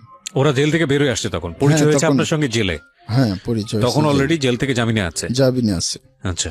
তারপরে গেলাম, বের হয়েও আবার একই কাজ করছে বারবার, ওটা লোভনীয় কাজ। তো আচ্ছা, তো আপনি গেলেন, আমি পাই টু পাই শুনতে চাই কি হয়েছে। আমি গেলাম, ঘুরতে গেলাম সাপোজ, কিন্তু মনের মধ্যে দুঃখ কোনোদিন অপরাধ করি নাই। এই ধরনের অপরাধীর সাথে যাই, যদি একটা বিপদ ঘটে অথবা এরকম একটা টেনশনের মধ্যে আমি গাড়িতে বসা, এসি ছেড়ে দিছে, একটু পর পর আপনার স্প্রে মারে এসিতে, লেমন স্প্রে মারে, অরেঞ্জ স্প্রে মারে, আর ফল ফ্রুট গাড়িতে ভরা, মাম পানির বোতল ভরা, টাইগার ভরা, ওগুলা স্প্রিট খাইতেছে। খুব আনন্দে যাইতেছি। গেলাম আপনার ফেনীতে, নোয়াখালী ফেনী। আচ্ছা, গাড়ি কিন্তু প্রচন্ড বেগে চলে। ফেনীতে যাইয়া পৌঁছলো 11টায়, 11:30। 11:30 পৌঁছাইলো। পৌঁছানোর পরে ওই দিন 10 লক্ষ টাকা ওই ওরা দেখলাম কাজটা কিভাবে শুরু করে। গাড়িতে রইলাম, আমারে বললো যে গাড়িতে নাইমে ওই পাশের দোকানে বসে থাকো, নিরিবিলি একলা। যখন আমরা গাড়িতে উঠবো তখন তুমি গাড়িতে উঠো। আচ্ছা, গাড়িটা এক জায়গায় পার্ক করে রাখলো, ব্যাংকের থেকে একটু দূরে, ইসলামী ব্যাংক। ওদের টার্গেট যেই ব্যাংকে বেশি লেনদেন হয় ওই ধরনের ব্যাংকে ওরা টার্গেট করে। টার্গেট করে কিভাবে? ব্যাংকে একজন ওঠে, ব্যাংকে ঢুইকা একটা চেক নিয়ে, ইসলামী ব্যাংকের চেক নিয়ে সবার লাস্টে দাঁড়ায়। আচ্ছা, তখন ফলো করে কারা রিসিপশনে কত টাকা সিরিয়ালে কয়টা বান্ডিল লইতেছে। যিনি মোটা অঙ্কের বান্ডিল লোবে টাকা, ওকে ফলো করে, পরে ফলো করবে। ব্যাংকের যে ভিতরে থাকবে ও ফলো করবে, আর ব্যাংকের নিচে যে আছে ওরে ইনফরমেশন করে দিবে। ব্যাংকের ভিতরে লুকে যে সিঁড়ি দিয়ে নামতেছে একটা লোক, এটা ধর, লাল গেঞ্জি পরা কি পাঞ্জাবি পরা, ওরকম যেটা যে অবস্থায় থাকে বলবে যে ওরে ফলো কর। আচ্ছা, ও আবার ফলো করবে যে লোকটা কোথায় যাচ্ছে, সাথে আর কজন আছে, ওকে, ওইটা ফলো করবে। ফলো করে টিম লিডার, ড্রাইভার অথবা টিম লিডারে ফোন দিবে। তখন ওরা গাড়ি নিয়ে কয় সব রেডি, তো গাড়িতে সবাই দাপা দেবে, উঠবে। ওই লোকটা যদি বাসে ওঠে অথবা সিএনজিতে ওঠে, ওই টাকা ওর আর বাসায় যাবে না। হেলিকপ্টারে উঠলো ওই টাকা বাসায় যাবে না। কি করে তারপরে আপনি ফার্স্ট অপারেশনটার কথা বলেন, কি করলেন? ফার্স্ট অপারেশন দেখলাম, ওরা ওই লোকটা উঠলো বাসে, ছোট কোস্টারে। ফেনী থেকে কুমিল্লা কোস্টার সার্ভিস আছে ছোট, ফেনী থেকে কুমিল্লা আসে। উনি উঠলো, ওঠার ওই বাসে আবার একজন লোক গেল, আপনাদেরই একজন লোক, আমাদেরই একজন লোক গেল বাসে। বাসের পাশের পিছনের সিটে, ওই লোকের পিছনের সিটে বসে রয়েছে। তারপরে বলতাছে যে আমি আসতাছি, যখন গাড়ি ছাড়ছে আসতাছি, কিন্তু আমাদের গাড়িটা যেই রোডে ওই গাড়িটা যাবে ওই রোডের আরো সামনে আগায় আছে, আগায় এক পাশে ই করে রাখছে, পার্ক করে রাখছে। তখন গাড়িটা যখন আসতেছে, গাড়ির নাম্বারও বলে দিছে, আসতেছে, ব্যাস সামনে গাড়ির সামনে যেয়া পোশাক পরা, ডিবির কুডি পরা, হাতে ওয়ারলেস বাজতেছে। তারপরে হ্যান্ডকাপ, কেউ নামছে, 2 জন নামছে বেতের লাঠি নিয়ে, ওই যে ডিবির যেই বেতগুলা এরকম মোটা, 2 জনে বেত নিয়ে নামছে। নাইমা সিগন্যাল দিছে ওয়ারলেস দিয়ে, তখন ড্রাইভার গাড়ি থামাইছে। তখন গাড়ির ভিতরে উঠা যাইয়া তো একজন বলতেছে স্যার ওইটাই আসামি। ওই লোকটারে হ্যান্ডকাপ পরে নিয়ে আসতেছে। ওই লোক বলতেছে আমি তো বিদেশ থেকে আসছি কিছুদিন আগে। বলতেছে তুই জেএমবিদের অর্থ যোগানদাতা, তুই মিডল ইস্টে থাকস না, এই কথা বললা নিয়ে আসে। মৃত্যুর ভয় দেখাইলো, মার্ডার মামলা দিবে, ক্রস ফায়ার দিবে, ওরকম ভয় দেখানি। লোকটা বললো যে আমার কাছে 10 লক্ষ টাকা আছে। মানে এরাও সবাই অভিনয় করে যে ওর কাছে যে টাকা আছে ওটা বুঝতে দিবে না। ব্যাগ আছে একটা, আমার ব্যাগে 10 লক্ষ টাকা আছে, টাকা নিয়ে যান, আমারে মাইরেন না, জীবনটা ভিক্ষা দেন। মানে উল্টে নিজে থেকেই সাথে যে টাকা নিয়ে যায়, এমন অবস্থা করে। হ্যাঁ, এমন একটা পরিস্থিতি সৃষ্টি করে এতটা ভয়ভীতি দেখায়। একজন বলে স্যার আপনার তো প্রায় 49টার মতো ক্রস ফায়ার দিচ্ছেন, আরেকটা দিলে তো আপনার হাফ সেঞ্চুরি হবে, হ্যাঁ এটা দিয়ে দেন স্যার, ক্রস ফায়ার দিয়ে দেন। ওরে 5-7টা ভুয়া মামলা লাগাই দিয়ে ক্রস ফায়ার দিয়ে দেন ওরে। তো অত দেখতেছে যে ডিবি লেখা, কুটিগুলাতে অরিজিনালি ডিবির কুটি, হ্যান্ডকাপ অরিজিনাল, ওয়ারলেস, তারপরে এরকম খাপ থাকে, মেশিন থাকে, মেশিন আবার আছে ওদের 6.5 আছে, মানে অরিজিনালি পিস্তল আছে, অরিজিনালি পিস্তল। ওকে, তারপরে টাকা নিল 10 লক্ষ। লোকটারে একটা নিরিবিলি রাস্তায় নামাই দিল, গাড়িতে করে নিয়ে যায়, গাড়িতে করে নিয়ে যায়। কালো চশমা পরাই দেওয়া হয়, চশমার মধ্যে টেপ মারা হয়। ও, বাইর থেকে আপনি দেখবেন, অথবা র্যাব ডিবি যাই দেখুক, অরিজিনাল র্যাবেরা পুলিশেরা দেখবে গাড়িতে আমাদের সাথে লোকটা বসে আছে। আসলে লোকটা চশমা পরে দেওয়া আছে, চশমা দিয়ে ওই লোক কিন্তু কিছুই দেখতেছে না, ওই টেপ মারা, পাতলা টেপ ভিতর দিয়ে। আর গ্লাসটা বড় থাকে, আর এদিক দিয়ে বাড়তি ওই যে সানগ্লাস, ওটা বড় করে দেওয়া। আচ্ছা, ওইটা পরাই দেওয়া হয়। আচ্ছা, ও কিছুই দেখে না, যে র্যাব দেখলে ডিবি দেখলে চিল্লানি দিব, ওই পরিস্থিতি নাই।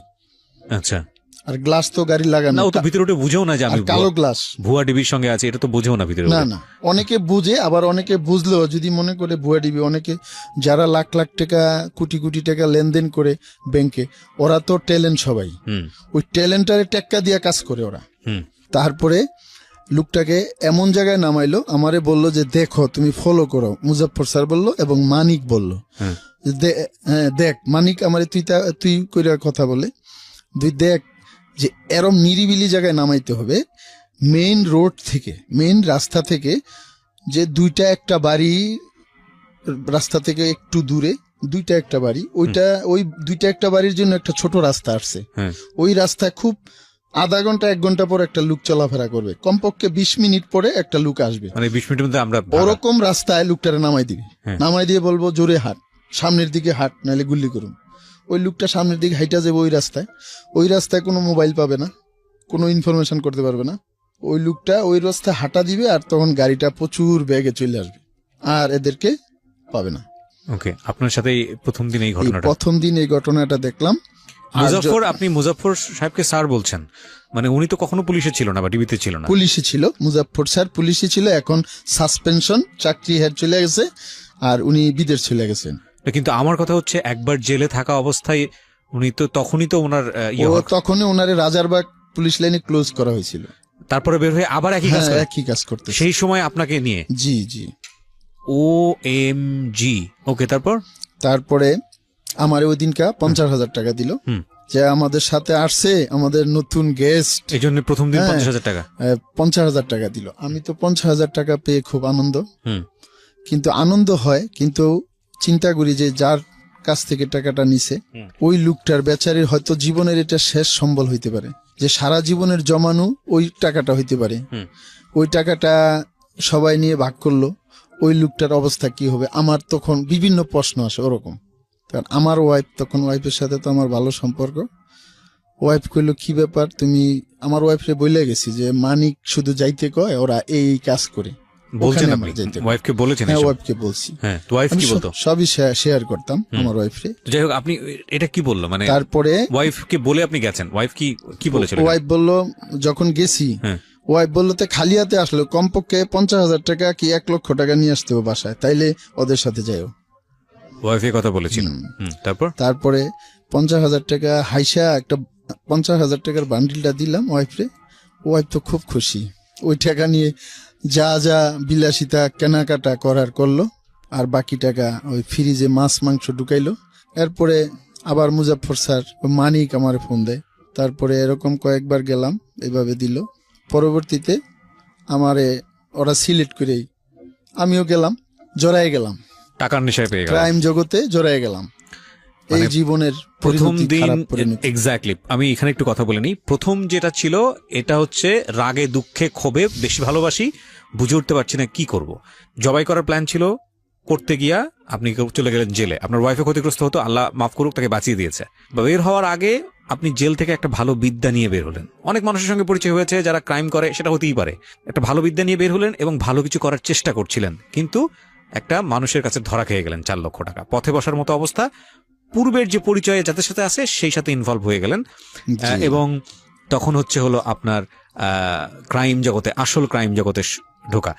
প্রিয় শ্রোতা এখানে এবং দর্শক যারা ইউটিউবে দেখছেন, তাদেরকে বলি যে ভদ্রলোক আজকে এখানে এসে তার জীবনের পুরো গল্পটাই কনফেস করছেন, তাকে আপনারা চেনেন, কারণ তাকে নিয়ে সময় টেলিভিশনে রিপোর্ট হয়েছে। তার কথা অনুযায়ী আমরা ডকুমেন্টসটা খুঁজে বের করবার চেষ্টা করব, এবং একসাথে তাকে নিয়ে ওই সময় বিভিন্ন পত্রপত্রিকায় এসছে। কিন্তু আমরা যেসব ক্রাইম আমরা দেখি বা যেসব ঘটনাগুলো ঘটে, যেগুলা আমাদের সামনে আসে পত্রপত্রিকাতে বা বিভিন্ন মিডিয়াতে, বিহাইন্ড দ্য সিন কেন হয়, কি কারণে হয়, এগুলো কিন্তু অত ডিটেল আসে না। তো আজকে এই লোকটা এখানে এসছে এবং সে তার কথাগুলো বলছে, সে স্বেচ্ছায় স্বীকার করে যাচ্ছে, এবং তাকে আমরা এই কারণেই লাইমলাইটে নিয়ে আসছি, কারণ তিনি অলরেডি হাইলাইটেড, অলরেডি তিনি মিডিয়াতে ফেসড। সো যে কারণে আজকে আপনারা তাকে ফেস টু ফেস দেখতে পাচ্ছেন। আমাদের এই অনুষ্ঠানের উদ্দেশ্য এটা না যে তার হয়ে কোনো কথা বলা, আমরা মূলত এই কাজটা করতে চাচ্ছি, তার যেই কথাগুলো, সেই কথাগুলো থেকে তার জীবনটা আজকে কোথায় দাঁড়িয়ে আছে, তার যে ভুলগুলো, সেগুলো থেকে তার জীবনটা আজকে কোথায় দাঁড়িয়ে আছে, ভুলের পেছনের ব্যাকগ্রাউন্ডটা কি, সবকিছু মিলিয়ে সিক্রেটসের যে চরিত্রটা, সেটাই আমরা আজকের অনুষ্ঠানে দেখাতে চাই, যাতে করে আর কোনো ভুল তার মতো করে কেউ কখনো না করে। জি বলুন, আপনার ক্রাইম জগতে ঢুকে যাওয়া। তারপরে আমার ক্রাইম জগৎ শুরু। তারপরে একদিন মানিক বলল, দেখ দোস্ত, মানিক আমারে দোস্ত বানাই বলল, কারণ দেখতেছে আমি সেকেন্ড ইন কমান্ড, মানিকের সমকক্ষ হয়ে গেলাম, আমার পারফরমেন্স, কাজের দক্ষতা। বাকি সবাই কি পুলিশ সদস্য ছিল নাকি শুধু মুজাফফর সাহেব না, ছিলেন? শুধু মুজাফফর স্যারই ছিল পুলিশ সদস্য, আন্তর্জাতিক মিশনে গেছিল। এই মুজাফফর সাহেব সম্পর্কে আমাকে একটু বলেন তো, যে উনি আসলে কোন থানায় ছিল বা কোথায় ডিসক্লোজ হয়? আমি যেটুক জানি উনি প্রথম রমনা থানায় ছিল। তখন ওই কমলাপুরে মতিঝিলের একটা টাকা 35 লক্ষ, কমলাপুর হোটেল সর্দারের একটু আগে এই পাশ থেকে অ্যারেস্ট হয় র্যাবের হাতে। আচ্ছা, যখন আমার সাথে ওনার পোস্ট কি ছিল পুলিশে? তো উনি কি ফার্স্ট এসআই ছিলেন, সাব ইন্সপেক্টর ছিলেন। আচ্ছা, তো দোস্ত বানিয়ে ফেললো আপনাকে মানিক? হ্যাঁ, মানিক বলল, দোস্ত মুজাফফর স্যার তো ঠকায়, এখন আমরা আলাদা টিম করব, তো তুই আর আমি টিম লিডার থাকবো। হ্যাঁ, আমি টিম লিডার, তুই আমার সাথে থাকবি, আর অন্যরা যা থাকবে ওডি ফকাপ, ওগুলো ওদেরকে যা দিয়ে আমরা বুঝাইতে পারি। হ্যাঁ, মুজাফফর স্যার যেমন আমাদেরকে ঠকায়, আমরা যারে যেটুক মানায়া নিতে পারি, যেটুক দিয়া সন্তুষ্ট করতে পারি, মেইন টাকার বাঘটা তুই আর আমি নেব। ওকে, আমাকে ঠিক আছে, যেটা ভালো মনে কর, তুই পুরানা লোক কর। তারপরে মানিক একটা গাড়ি ভাড়া নিল রেন্টেকার থেকে, আপনার গাড়িটা নোয়া এক্স ভাড়া নেওয়ার পরে আমরা নতুন করে সাজাইলাম টিম। নতুন করে মানিকে লোকজন সাজাইলো। বেশিরভাগ মানিকের বাড়ি মাদারীপুরের লোকজনে নিল, আর আমি আছি দূরের একজন। এরা কি সবাই মোটামুটি জেল ফেরত? বেশিরভাগই মানিকের কালেকশন জেল ফেরত। মানিক অনেকবার জেল খাটছে। তো সবই মোটামুটি জেল ফেরত? হ্যাঁ, মানিক অনেকবার জেল খাটছে। পেশায় মানিক ড্রাইভার ছিল। আচ্ছা, পেশায় প্রথম গাড়ির কন্ট্রাক্টর, তারপর ড্রাইভার।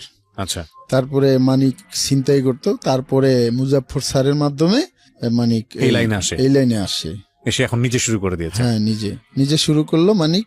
তে আমি আসলে ক্রাইম জগতে মানিক আমারে দোস্ত কইতো, আমারে যা দিত তাই সন্তুষ্ট, কিন্তু মেইন পার্টটা, টাকার ভাগ মানিকই বেশি নিত। আচ্ছা, তো আপনারা মোটামুটি সাকসেসফুল হচ্ছিলেন সেই সময়? আমিও মোটামুটি সাকসেসফুল হচ্ছিলাম। তখন আমার বাসায় টাকা পয়সা, আমার মান্থলি যখন 15 সাল থেকে পুরা বছরটাই তো মানিকের সাথেই বেশি কাজ, মানিক আর আমি। মুজাফফর স্যারকে তখন ডিলিট করে দিছি, আর মুজাফফর স্যারেও আখের গুছাই ফেলছে, হেরার প্রয়োজন নাই কোনো কিছু করার, অনেক টাকা বানাই ফেলছে। তো মুজাফফর স্যার রে বাদ দিয়ে আমরা আলাদা করলাম, মুজাফফর স্যারের সাথে কোনো যোগাযোগ রাখি না। তারপরে মানিক আর আমি টাকা কামাইতে লাগলাম। প্রায় আমরা 35 লক্ষ টাকা এই এক বছরে ইনকাম করছি মানিকের সাথে থেকে। এটা কি শুধু আপনার ভাগ? আমার ভাগ 35 লক্ষ টাকা। এর মধ্যে প্রতি মাসে অনেক খরচ, আমার ফ্যামিলি খরচ ছিল। আমার ছেলে মেয়েদের জন্য কোনো মাসে 1 থেকে 1.5 লক্ষ 2 লক্ষ টাকা শুধু ফল ফ্রুটে চলে যেত। আমি ওই বিষয়টা আনতে চাচ্ছি না একটাই কারণে, কারণ এটা খুব দুঃখজনক হবে, কষ্টজনক হবে হয়তোবা। হ্যাঁ, আপনি ইনকাম করেছেন, খরচ করেছেন, যেহেতু আপনাকে সবাই দেখছে এখানে, বাট ঠিক আছে, আপনি ছেড়ে দেন। বাট হ্যাঁ, এটা আপনি নিজের জন্য করেননি, পরিবারের জন্য করেছেন। আপনি হয়তো এটাই বোঝাতে চাচ্ছেন যে নিজের জন্য করি নাই, যা কিছু করছি পরিবারের জন্য করছি। হ্যাঁ, বলেন। তারপরে এভাবে করতে লাগলাম। তারপরে চলে গেলাম। মানিক তখন বাড়িতে কাজ করতেছে, বিল্ডিং এর কাজ। বললো যে, দোস্ত অন্যদিকে কাজ না, এখন আমি বাড়ির কাজ ধরছি, যেহেতু আমি অন্যদিকে সময় দিতে পারব না, তাই আমার এলাকায় কাজ কর। আমার এলাকায় গাড়ি নিয়ে চলে আস ঢাকা থেকে। মানিক বাড়িতে গেল, ফোন দিল যে গাড়ি নিয়ে চলে, গাড়িতে ফুল তেল আর গ্যাস ভইরা মাদারীপুর চলে। ড্রাইভারের বাড়িও মাদারীপুর ছিল, মোস্তফাপুর, মাদারীপুর সদরে বাড়ি ড্রাইভারটাও মানিকের নেওয়া। আর অন্যান্য যে লোক ছিল, একজনের বাড়ি ছিল, 2জনের বাড়ি ছিল বরিশাল। তারপর আমরা মাদারীপুর চলে যাই মানিকের কথায়। মানিক ওখানে রেডি আছে, আমরা যাই। মানিক গাড়িটা সেভ করে এক জায়গায় রাখে, আর আমরা 4 জনকে বলে হোটেলে থাকতে, হোটেলের নাম বললে দেয়, ওই হোটেলে আমরা যাই না। ওর কথায় ওই হোটেলে থাকবো না, ওইটা একটা নোংরা হোটেল। তারপরে আমি মাদারীপুরে এক লোক থেকে 5 লক্ষ টাকা নিলাম ইসলামী ব্যাংকে। ইসলামী ব্যাংক থেকে টাকাটা উঠাইছে 5 লক্ষ টাকা। মানিক লোকটারে ফলো করে পাকড়াও করলো, 5 লক্ষ টাকা নেওয়া হইলো। 2 দিন পরে আবার শিবচর, মানিকের যে এলাকা থানা, ওই শিবচর থেকে নেওয়া হইলো 6 লক্ষ। এই সবই কি আপনারা ব্যাংকে টার্গেট করতেন নাকি অন্য কোনো? শুধু ব্যাংক আমাদের বেশিরভাগ ছিল, আমাদেরটা শুধু ব্যাংকে ছিল, আর আপনার কিছু ছিল বিকাশ। বিকাশের যে রিপ্রেজেন্টেটিভরা টাকা কালেকশন করে দোকান থেকে, কিছু বিকাশ ছিল। ওকে। তবে আর অন্যান্য অনেক টিম চিনি আমি, ওরা এই বিকাশ ব্যাংকে মাঝে মধ্যে করে, আর বেশিরভাগ ওরা আপনার ইনফরমেশনের কাজ, বিভিন্ন ফ্যাক্টরির বেতনের টাকা যখন ব্যাংক থেকে নিয়ে যায় মোটা অঙ্কের, ওই টাকাটা খেয়ে ফেল ওরা। এগুলো আপনারা ইনফরমেশন পেতেন কিভাবে? ব্যাংকের ইনফরমেশন, ব্যাংকের ইনফরমেশন বা ফ্যাক্টরির ইনফরমেশন গুলো? ফ্যাক্টরির ইনফরমেশন ফ্যাক্টরির কোনো লোক দিত, লোক ইনফরমেশন দিত, ওরে পার্সেন্টেজ দেওয়া হয়তো 15% কি 10%। আচ্ছা এই আচ্ছা। সিস্টেমে। তার মানে ওদের ভিতরে লোকজন জড়িত থাকতো। আর ব্যাংকে কোনো ইনফরমেশন লাগে না, ব্যাংকে নিজেরাই ইনফরমেশন। আচ্ছা। তো তারপর? এর আগে আমি বলছি যে ব্যাংকে কিভাবে মানুষ টাকা ওঠে। আমি সবারে বলতে চাই, আমি এই কাজটাকে, আমি যেহেতু জড়িত ছিলাম, এই কাজটাকে আমি ঘৃণা করি। অন্যের টাকা ছিনিয়ে নেওয়া এর চেয়ে বড় অপরাধ হতেই পারে না। সেটা তো পরের বিষয়। আপনি তারপরে কি করলেন এগুলো একটু বলেন আমাকে। তারপরে মাদারীপুরে, শরীয়তপুর, রাজবাড়ী মিলে আমরা প্রায় 25 লক্ষ টাকা, 1 মাসের মধ্যে 25 লক্ষ টাকা নিলাম। আচ্ছা। নেওয়ার পরে টেকের হাট নামক স্থান, ওদিন আমরা ওখানে কাজ করার ইচ্ছে ছিল না, আমরা খুলনা যাব। তখন টেকের হাট নামক বাজারে আমি উঠলাম ব্যাংকে টাকা জমা দিতে। আমার কাছে অনেক টাকা জমা ছিল, আমার অ্যাকাউন্টে টাকা জমা দিয়ে দিব। উঠলাম ব্যাংকে, তখন মানিক আমারে ফোন দিল, তো দোস্ত কই? আমার সামনে আর 2টা লোক আছে, 2টা লোকের পরে আমার টাকাটা জমা হয়ে যাবে। আমি রিসিট লেখা, টাকা আমার হাতে, 3 লক্ষ টাকা আমার হাতে, টাকাটা আমি জমা দিয়ে দেব। এর মধ্যে মানিক ফোন দিছে, দোস্ত 1 মিনিটের মধ্যে তাড়াতাড়ি আয়, মোটা অঙ্কের একটা মাল যাইতেছে। তখন আমি কই টাকা আমি জমা দিতে আসছি, টাকা জমা পরে দিস। এই আমার দুর্ভাগ্য লাগলো, আমি চলে গেলাম টাকাটা জমা না দিয়ে, আর টাকাটা সাথে নিয়ে। তারপরে একটা হিন্দু লোক, ধান ব্যবসায়ী, প্রেমচাঁদ কীর্তনিয়া, বাড়ি মাদারীপুরের রাজুর থানা আমগ্রাম, যে মামলাটা আমার চলতেছে রানিং। ঘটনাটা কি হয়েছে বলেন। ঘটনাটা, ওই লোকটা টাকা উঠে স্টানে গেল, স্টানে বাসে উঠলো। বাসে ওঠার পরে আমরা বাসের পিছনে পিছনে যাইতেছি। বাসে আমাদের একজন লোক আছে, বাসের পিছন যাইতেছি। আমাদের উদ্দেশ্য, বাস থেকে যখন নামবে লোকটা, তখন আমরা হেরে ধরবো। ওই লোকটা বাস থেকে নামছে, নাইমা অটোতে উঠছে, ইজি বাইক যেটাকে বলা হয়। প্রায় 1 কিলো গেছে। তারপরে আমরা ওইটার সামনে ব্যারিকেড দিয়া, ডিবির কুটি পইরা ব্যারিকেড দিয়া লোকটারে হ্যান্ডকাপ লাগাইলাম। মানিক তো সাজে আপনার এসি, ডিবির এসি, মানিক সাজে, ওর হাতে ওয়ারলেস থাকে, আর আমার হাতে থাকে, আমি তো সেকেন্ড ইন কমান্ড, আমার হাতে থাকে হ্যান্ডকাপ, আমি হ্যান্ডকাপ পরাই। পরে ওই লোকটারে হ্যান্ডকাপ পরে গাড়িতে উঠাইলাম। উঠাইয়া আমাদের ইনফরমেশন ভুল ছিল, যে লোক বলছে অনেক টাকা, কিন্তু হের কাছে টাকা পাইছি মাত্র 1.5 লক্ষ। 1.5 লক্ষ টাকা নিয়ে ওনারে নামাই দিলাম এক জায়গায়। নামাই দিয়া আমরা মাদারীপুর এলাকা থেকে বরিশাল যায় ওই রোডে চলে গেলাম। ধান ব্যবসায়ীকে আপনারা কি বানিয়েছিলেন? জি, ধান ব্যবসায়ীকে কি বানিয়েছিলেন? যে লোক মধ্যপ্রাচ্য থেকে আসছে তাকে নয় বলছেন এটা? ধান ব্যবসায়ীকে বলা হয়েছে যে ডিবি অফিসে আপনার নামে অভিযোগ আছে, আপনি চলেন, কোনো সমস্যা নাই, স্যারের কাছে, স্যার আপনার কাছে জানতে চাবে, কাহিনী আপনার সসম্মানে আবার এখানে নিয়ে আপনার বাড়িতে পৌঁছাই দেওয়া হবে। এই কথা বললে উঠানো হয়েছে। বললো আমার নামে তো কোনো মামলা নাই, তো ঠিক আছে চলেন। দেখতেছে ওয়ারলেস বাজতেছে সবকিছু। ওই লোকেরে যখন আমরা নামাই দিলাম টাকা নিয়ে, ওই লোক এবং ওই লোকের ছেলে, ওই লোকের ছেলে শুনতে পাইলো যে ডিবিতে হের বাপেরে ধরে নিয়ে গেছে, নিয়ে যাওয়ার সময়। হ্যাঁ, ওই ছেলে ডিবি অফিসে চলে গেছে, কিন্তু হেরে তো এখনো পায় নাই খুঁজা। আবার হ্যাঁ বাড়িতে গেছে, যাইয়া কিছু লোকজন নেতা টেতা লিয়া ডিবি অফিসে গেছে, যে ডিবিরা আমার টাকা লিয়ে গেছে। আচ্ছা। তো ডিবিরে ডাকায় আনছে, যে দেখেন আমার লোক, এই যে সব লোক আছে, এই সব লোক কি আপনার টাকা নিছে? কয় না, এনের মধ্যে কেউ না। কয় তাইলে ডিবি না, আমার ডিবি না। কয় না, ডিবির পোশাক পরা, আমি কি ডিবি চিনি না? ওই লোক বলতেছে, কয় না, ওইটা বুয়া ডিবি। আরো কিছু ইনফরমেশন আমরা পাইছি, এখানে অনেকগুলা ঘটনা ঘটছে মাদারীপুরে। ওই যে মানিকে বিল্ডিং করতেছে বাড়িতে, ওই পারপাস মানিক দূরে যায় না, এখানেই কাজ করে। আচ্ছা। তারপরে যেই রোডে লোকটারে নামাইছি, ওই রোডে যখন এরা ডিবি অফিসে যায় বলছে, তো আগে ইনফরমেশন হয়ে গেছে, আমরা যে এর আগে অনেকগুলা কাজ করছি, এটা কিন্তু আপনার জিডি করে রাখছে, টাকা হারাইছে যাদের 5 লাখ 6 লাখ ওরকম। তারপরে ওই লোক জানানোর পরে মেসেজ করে দিছে, সবাই চেকপোস্ট বসাই দিছে। তা আমরা কি করছি, আমরা যাব খুলনা, না যাইয়া আমাদের ড্রাইভার বলল যে আমার মেয়ের জ্বর বাড়িতে, ড্রাইভারের বাড়ি মোস্তফাপুর। তো ড্রাইভার বলল না ব্যাক করি এই রোডেই। না আমরা বললাম না, আমি বললাম যে আমার নামাই দে। এই রোডে কাজ করা হয়েছে, এই রোডে আবার 1.5 ঘন্টা 2 ঘন্টা পর যাওয়া মানে বিপদ, যেটা আমার সেন্সে বলে আমিও যাব না। ঠিক আছে, আপনি তো রোড গার্ড ছিলেন না, কারণ আমি পদ্মার ওই পারে কোনোদিন যাই না, এই প্রথম, একের পর এক যে ওখানে গেছি কাজ করতেছি, এই জীবনের লাইফের প্রথম। ওখানে আমি যাই নাই কোনোদিন, ওই জায়গা চিনি না, রোড গার্ড চিনি না। কয় আপনি তো রোড গার্ড চিনেন না, আপনারা এখানে নামাইলে তো যাইতে পারবেন না। গাড়ি চলতেছে, সামনে দেখি চেকপোস্ট বহাই দিছে। তা আমাদের গাড়িটা দেখার পরে, ওই চেকপোস্ট দেখার পরে আমাদের ড্রাইভার গাড়ি নগদে ইউটার্ন নিছে। ড্রাইভার তো আমাদের খুব কড়া, কারণ এই লাইনে যে ড্রাইভার থাকে ক্রিমিনালের উপরের ক্রিমিনাল থাকে, সত্যি কথা যেটা। ইউটার্ন নিয়ে যখন করছে, তখন ওই চেকপোস্টের হেরা বললো যে এইটি সম্ভবত, নাইলে তো এইভাবে ইউটার্ন নিয়ে পলাইতো না। তা আমাদের পিছনে দাওয়া দিল। তারপরে র্যাব 8, র্যাবের গাড়িও একটা দাওয়া দিল, ডিবির গাড়ি। তারপরে মাদারীপুর সদর থানার পুলিশ, রাজুর থানা পুলিশ, ডাসার থানা পুলিশ, সব পুলিশ র্যাব ডিবি সব আমাদেরকে নেমে গেল। ড্রাইভারে বললাম যে আমার কথাই তো রইল, এই যে বিপদ। তারপরে আমি কই র্যাবের গাড়ির সামনে থামাইস না, পুলিশের গাড়ির সামনে থামাইয়া পুলিশের হাতে ধরা দে, কিন্তু র্যাবের সামনে না। র্যাব গুল্লি তাক করছে আমাদের বরাবর, আমি কই মাইরা দে। আমাদের গাড়ি যখন ড্রাইভার র্যাবের গাড়ি সহ মাইরে দিতে লইছে, তখন র্যাব গাড়ি সাইডে চাপাই দিছে, তখন আমরা র্যাবের ডিঙ্গে চলে গেছি। কি বলেন, বাংলাদেশে তো আমি শুনতেছি মনে হচ্ছে একদম হলিউড স্টাইলে ক্রাইম।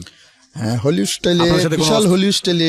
আপনাদের সাথে অস্ত্র ছিল কোনো? না, আমাদের সাথে অস্ত্র ছিল না, আমরা তো অস্ত্র ইউজ করি না। মুজাফফর স্যারে করতো, কিন্তু আমরা যে অস্ত্র ইউজের প্রয়োজন নাই। আচ্ছা, তারপর অস্ত্র ছাড়াই আমরা কোনোদিন অস্ত্র নিই নাই।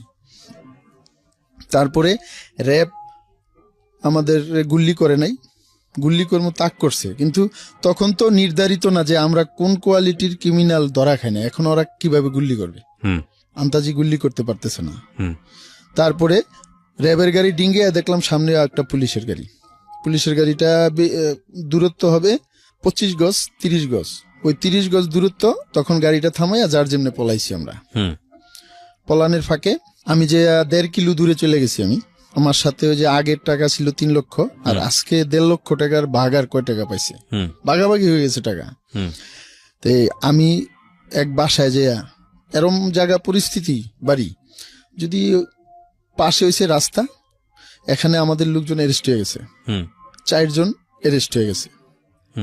ওখানে হয়তো মানিক নামটা ব্যবহার করে নাই মাদারীপুরের মামলায়, ওর ভাইয়ের নাম ব্যবহার করছে মান্নান ব্যাপারী নামটা ব্যবহার করছে, মানিক নামটা ব্যবহার করে নাই। কারণ মানিক নামটা ব্যবহার করলে ওর মামলা অনেক আসবে, পুরাতন অনেক মামলা আছে, এই কারণে। আর আমি জীবনে প্রথম অ্যারেস্ট এই ক্রাইম জগতের ওখানে। কিন্তু আগে তো আপনার স্ত্রীর মামলা কি তখন ডিসমিস হয়েছে? আমার স্ত্রীর মামলা ডিসমিস হয়ে গেছে। হ্যাঁ, ডিসমিস হয়ে গেছে, খালাস হয়ে গেছে। তারপরে ওখানে ওরা 4 জন অ্যারেস্ট হয়ে গেল। মানিক, তারপরে গেন্দু মিয়া, বাড়ি বাকেরগঞ্জ বরিশাল, তারপরে ড্রাইভার বাড়ি মাদারীপুর, নাম হচ্ছে আপনার শাহাবুদ্দিন। তারপর আরেকটা ছেলে রেজাউল, ওর বাড়িও মাদারীপুর শিবচরে। এই 4 জন অ্যারেস্ট হইল। আর আমরা ছিলাম মোট 6 জন। একজন পলাই গেছে, আর আমিও পলাই গেছি। একজন পলাই গেছে, ও হয়েছে আমার সাথে থাকতো, আমার একটা গোপন ফ্ল্যাটে আমি থাকতাম। ওই ফ্ল্যাটে ওর স্ত্রী থাকতো, যে ছেলেটা পালাই গেছে ওর স্ত্রী থাকতো, ওর বাচ্চারা থাকতো, আর আমি থাকতাম। ওখানে আমার অনেক কিছু ছিল আর কি। আমার ওয়াইফের সাথে তখন একটু মন মালিন্য, প্রচুর টাকা। আমার ওয়াইফ চাইতেছে ওর অ্যাকাউন্টে টাকা রাখি, আচ্ছা, আমি চাইতেছি আমার অ্যাকাউন্টে টাকা রাখি। কত টাকা তখন আপনার কাছে? তখন টাকা আমার কাছে প্রায় খরচ মরচ অনেক যাওয়ার পরও 15-16 লক্ষ টাকা। তার বাড়িতে আমি তখন কাজ করছি, একটা বাড়িতে আমার গোসলখানা, বাথরুম, দেশের বাড়িতে। ঠিক আছে, তো আপনার ওই অ্যারেস্টের জায়গাটায় আসি। তারপর অ্যারেস্ট আমাদের 4 জন হইল, কিন্তু আমি অ্যারেস্ট হই নাই। তখন সাংবাদিক গেল, তখন এসপি ছিল সারোয়ার, মাদারীপুর রেঞ্জে এসপি। তারপরে আমাদের লোকজন অ্যারেস্ট হইল ইয়ের হাতে, আপনার রাজুর থানা, হাতে। রাজুর থানা তখন ছিল আপনার ওসি ছিল আনোয়ার সাহেব। এখন যিনি আমরা অ্যারেস্ট হওয়ার কারণে, শুধু আমাদেরকে অ্যারেস্ট করার কারণে উনি প্রমোশন পাইছে, এখন উনি হয়েছে সার্কেল এসপি। আচ্ছা। তারপরে আমাদের মামলার আয়ু ছিল, যাকে আয়ু বলা হয়, দারোগা রমজান, হ্যাঁ, উনি এখন ওসি হয়ে গেছে শুধু আমাদেরকে ধরার কারণে। এতটাই আলোচিত ছিলেন? আলোচিত। তো আমাদের 4 জন অ্যারেস্ট হলো, কিন্তু আমি অ্যারেস্টে নেই। প্রায় 1.5 কিলো ঘটনা, 1.5 কিলো দূরে আমরা পলাই গেলাম, যার জন্য আমি 1.5 কিলো দূরে চলে গেলাম। আর আমার সাথে 4 জন ওই জায়গায় আশেপাশেই, যেখান থেকে গাড়ি থামায় আমরা দৌড়াদৌড়ি করছিলাম, ওই আশেপাশে অ্যারেস্ট হয়ে গেছে 4 জন। 4 জন অ্যারেস্ট হয়েছে। তখন মিডিয়া চলে আসছে, প্রশাসন, এসপি, ডিসি চলে আসছে, কারণ আলোচিত ঘটনা অনেকদিন যাবত ওখানে এরকম কাজ হচ্ছিল। ওরা পুলিশ মনে মনে দোষারোপ করতেছে যে ডিবির কেউ এই ঘটনাটি ঘটাইতেছে, আর ডিবি বলতেছে পুলিশের কিছু সদস্য মনে হয় এগুলা করতেছে। দোটানা ওদের মধ্যেই দ্বন্দ্ব ছিল, কিন্তু করতেছি আমরা। পরে বিশাল আলোচিত ঘটনা, ওখানে হাজার হাজার লোক, লাখো লাখো লোক জমায়েত হয়েছে। দিনের বেলা তখন বাজে দিনের 1টা, দুপুর 1টার সময়। হ্যাঁ, দুপুর 1টা। আমি যেই ঘরে পলাইছি, শুধু একটা মহিলা, যখন ঘরে ঢুকলাম বললো কি হয়েছে, আপনি দৌড়াদৌড়ি করে আসলেন? আমি কই খালা, আমারে ক্রস ফায়ার দেওয়াই দিব, র্যাপ দেয়া, এই জন্য দৌড়ে আসছি, আপনি আমারে বাঁচান। তো মহিলার মায়া লাগলো, মহিলারে আবার আমি 50,000 টাকার একটা বান্ডিল দিলাম। টাকা রাখতে চাইলো না, পরে টাকা আমাকে ফিরিয়ে দিছে। তো ওখানে বসলাম, আমারে শরবত দিল, শরবত খাইলাম। তো পাশের ঘরের একটা ছেলে, বয়স হবে 13-14, ওইটা আমার কাছে আসলো, আইসা আবার দৌড় মারলো। দৌড় মারার পরে আমি ওইটার দৌড় দিয়ে যে ছেলেটার ধরলাম, দৌড়ে আমার কাছে আইনা বসাইয়া ওরে 10,000 টাকার একটা বান্ডিল দিলাম, যাতে আমার উদ্দেশ্য ওই ছেলেটা যদি দৌড়ে ওদিকে যায়, কাউরে বললে সমস্যা হবে। আমার পাশে বসাই রাখলাম। আর ওই ঘরে যে মহিলা বলল যে বাবা তোমার কোনো টেনশন নাই, ওদিক দিয়া ঝামেলা শেষ হোক। ওই মহিলা বোরকা নিয়ে বসে আছে, হাতে বোরকা। তো ওই ঝামেলা শেষ হইলে আমি তোমার আগাই দিয়ে আসবো, বলবো যে আমার বোনপুত আসছিল, বোনপুত মানে বোনের ছেলে আর কি, যে বিদেশ থেকে আসছে বাড়িতে, তাই আমার দেখতে আসছিল, তোমার তো কেউ চিনবে না, এই কথা বললে তোমার আগাই দিব, গাড়িতে উঠাই দিয়ে আসবো।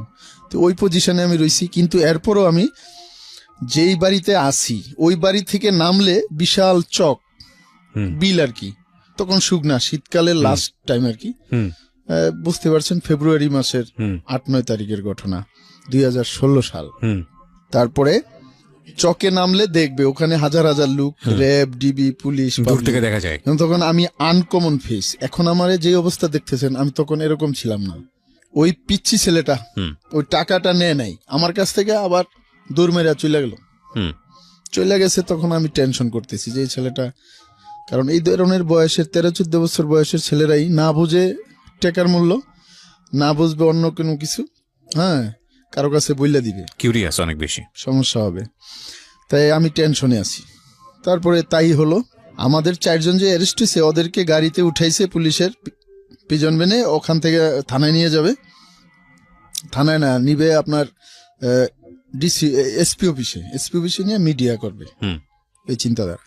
পরে ওই টাইমে নিয়ে যাবে আমার সাথে লোকদেরকে নিয়ে যাবে এমন মুহূর্ত আর কি, হয়তো আর 2 মিনিট হলে নিয়ে যেত। ওই পিচ্ছি ছেলেটা পুলিশের কাছে বলতেছে যে আমাদের এখানে এদের লগের একজন আছে, দৌড়ে গিয়ে পলাইছে। তখন ওই পুলিশ মোটরসাইকেল নিয়ে ওই পিচ্ছিরে ছেলেটারে নিয়ে আসলো, আইসা ওই ঘর থেকে আমার অ্যারেস্ট করে। তো আপনি মোটরসাইকেলের শব্দ শুনতে শুনলেন না? আশেপাশে শুনলে করার কিছু নাই, ওই বাড়ি থেকে নাইমা কোথাও পালানোর সুযোগ নাই। বললাম ওই চক দেখবে, আনকমন ফেস, প্যান্ট পরা, মানে নামলেও ধরা পড়বেন, চুল কাটানো, এবং খুব কিউট ছিলাম, মানে দেখতে একদম ওই রকম যে স্টাইল ধরেছেন, যেটাকে বলে ডিবির স্টাইল। হ্যাঁ, ওই স্টাইল ছিল আনকমন, এবং তখন আমি খুবই হ্যান্ডসাম ছিলাম। এখন ডায়াবেটিক্স, এবার জেলে, এখন আপনাকে দেখতে পাচ্ছে দর্শকরা আপনি কেমন আছেন। কিন্তু ওই ঘটনার পরে কি হলো? হ্যাঁ, এসে অ্যারেস্ট করলো। তারপরে অ্যারেস্ট করার পরে আমি পুলিশের বললাম যে অনেক পাবলিক তো ওখানে আমারে মারতে পারে, তো এই ব্যাগের মধ্যে 3.5 লক্ষ টাকা আছে, এই টাকা আপনারা 2 জনের নিয়ে যাবেন, কিন্তু আমার গায়ে যে একটা টোকা লাগে না। পুলিশ কয় ঠিক আছে। আমারে মাঝে বসাইলো, একজন পুলিশ পিছনে, আরেকজন ড্রাইভ করতেছে মোটরসাইকেল। তো আমি মাঝখানে বসলাম, হ্যান্ডকাপ লাগাইছি, কিন্তু হ্যান্ডকাপটা কয় ডাইকা রাখো, ওই যে ব্যাগটা আছে না, আমার সাথে যে একটা ব্যাগ ছিল, ট্রাভেল ব্যাগ ছিল, ওই ব্যাগটা সহ আমি হ্যান্ডকাপ এভাবে ডাইকা রাখছি। আমারও মনে হয় যে পুলিশ, পাবলিক তো জানে না। আমরা ওই গাড়িটার সামনে, আমাদের গাড়ির সামনে নিয়ে থামামো, তুমি তখন লাভ দিয়া আমাদের পিছনে গাড়িতে উঠা লেবা হ্যান্ডকাপ অবস্থায়। আমি ওইভাবে ওরা হুন্ডা নিয়ে নিল, কেউ বুঝতে পারে না যে এটা আসামি। তখন আমি ওই গাড়ির কাছে যেই লাভ দিয়ে গাড়িতে উঠে গেছি। আমার আর কোনো একটা টোকা খাইনি, কিন্তু আমার লোকজন মার খেয়েছে, অনেকের মাথা ফাটছে। হয়তো আপনি সময় টিভিতে দেখলে দেখতে পারবেন। আপনার কি হলে পরে নিয়ে যাওয়ার পরে তারপরে নিয়ে গেল এসপি অফিসে। তখন ডিসি উপস্থিত, ডিসি এবং এসপি বলতেছে, মানে সবার অ্যাড্রেস, বাড়ি, ঠিকানা টাকানা সব তো লিখতেছে, মামলাও লিখতেছে, বিভিন্ন মিডিয়া ওখানে গেছে, তারপরে র্যাব, ডিবি বইরে গেছে, আরো রাজনৈতিক নেতাটা অনেক।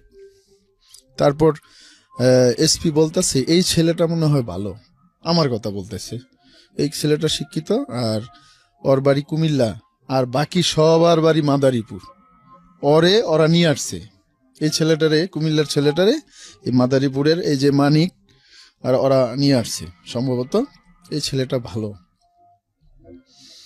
আমি মনে মনে বলি, আসলে তো আমি ভালো না, পাপ করছি, নাহলে এখানে কেন আসবো, ক্রাইম জগতে কেন যাবো। সবারে মারধর করলো, সবারে 2-3টা করে বাড়ি মারলো। আর বরিশালের যেটা, ওরে বিকট দেখা যায়, উঁচা লম্বা টল ফিগার দেখা যায়, মনে কর ডাকাত ওরকম মূর্খ লোক। এই ওরে মারলো প্রচুর। কেন মারলো? ও একটা উহু শব্দ করে না, চোখের পানি তো নাই, কোনো শব্দ করে না, আপনাদের সামনে, সবার সামনেই মারছে। হ্যাঁ, প্রচুর, 3টা বেত ভাঙছে ওই বরিশালের লোকটা, গেন্দু মিয়া নাম।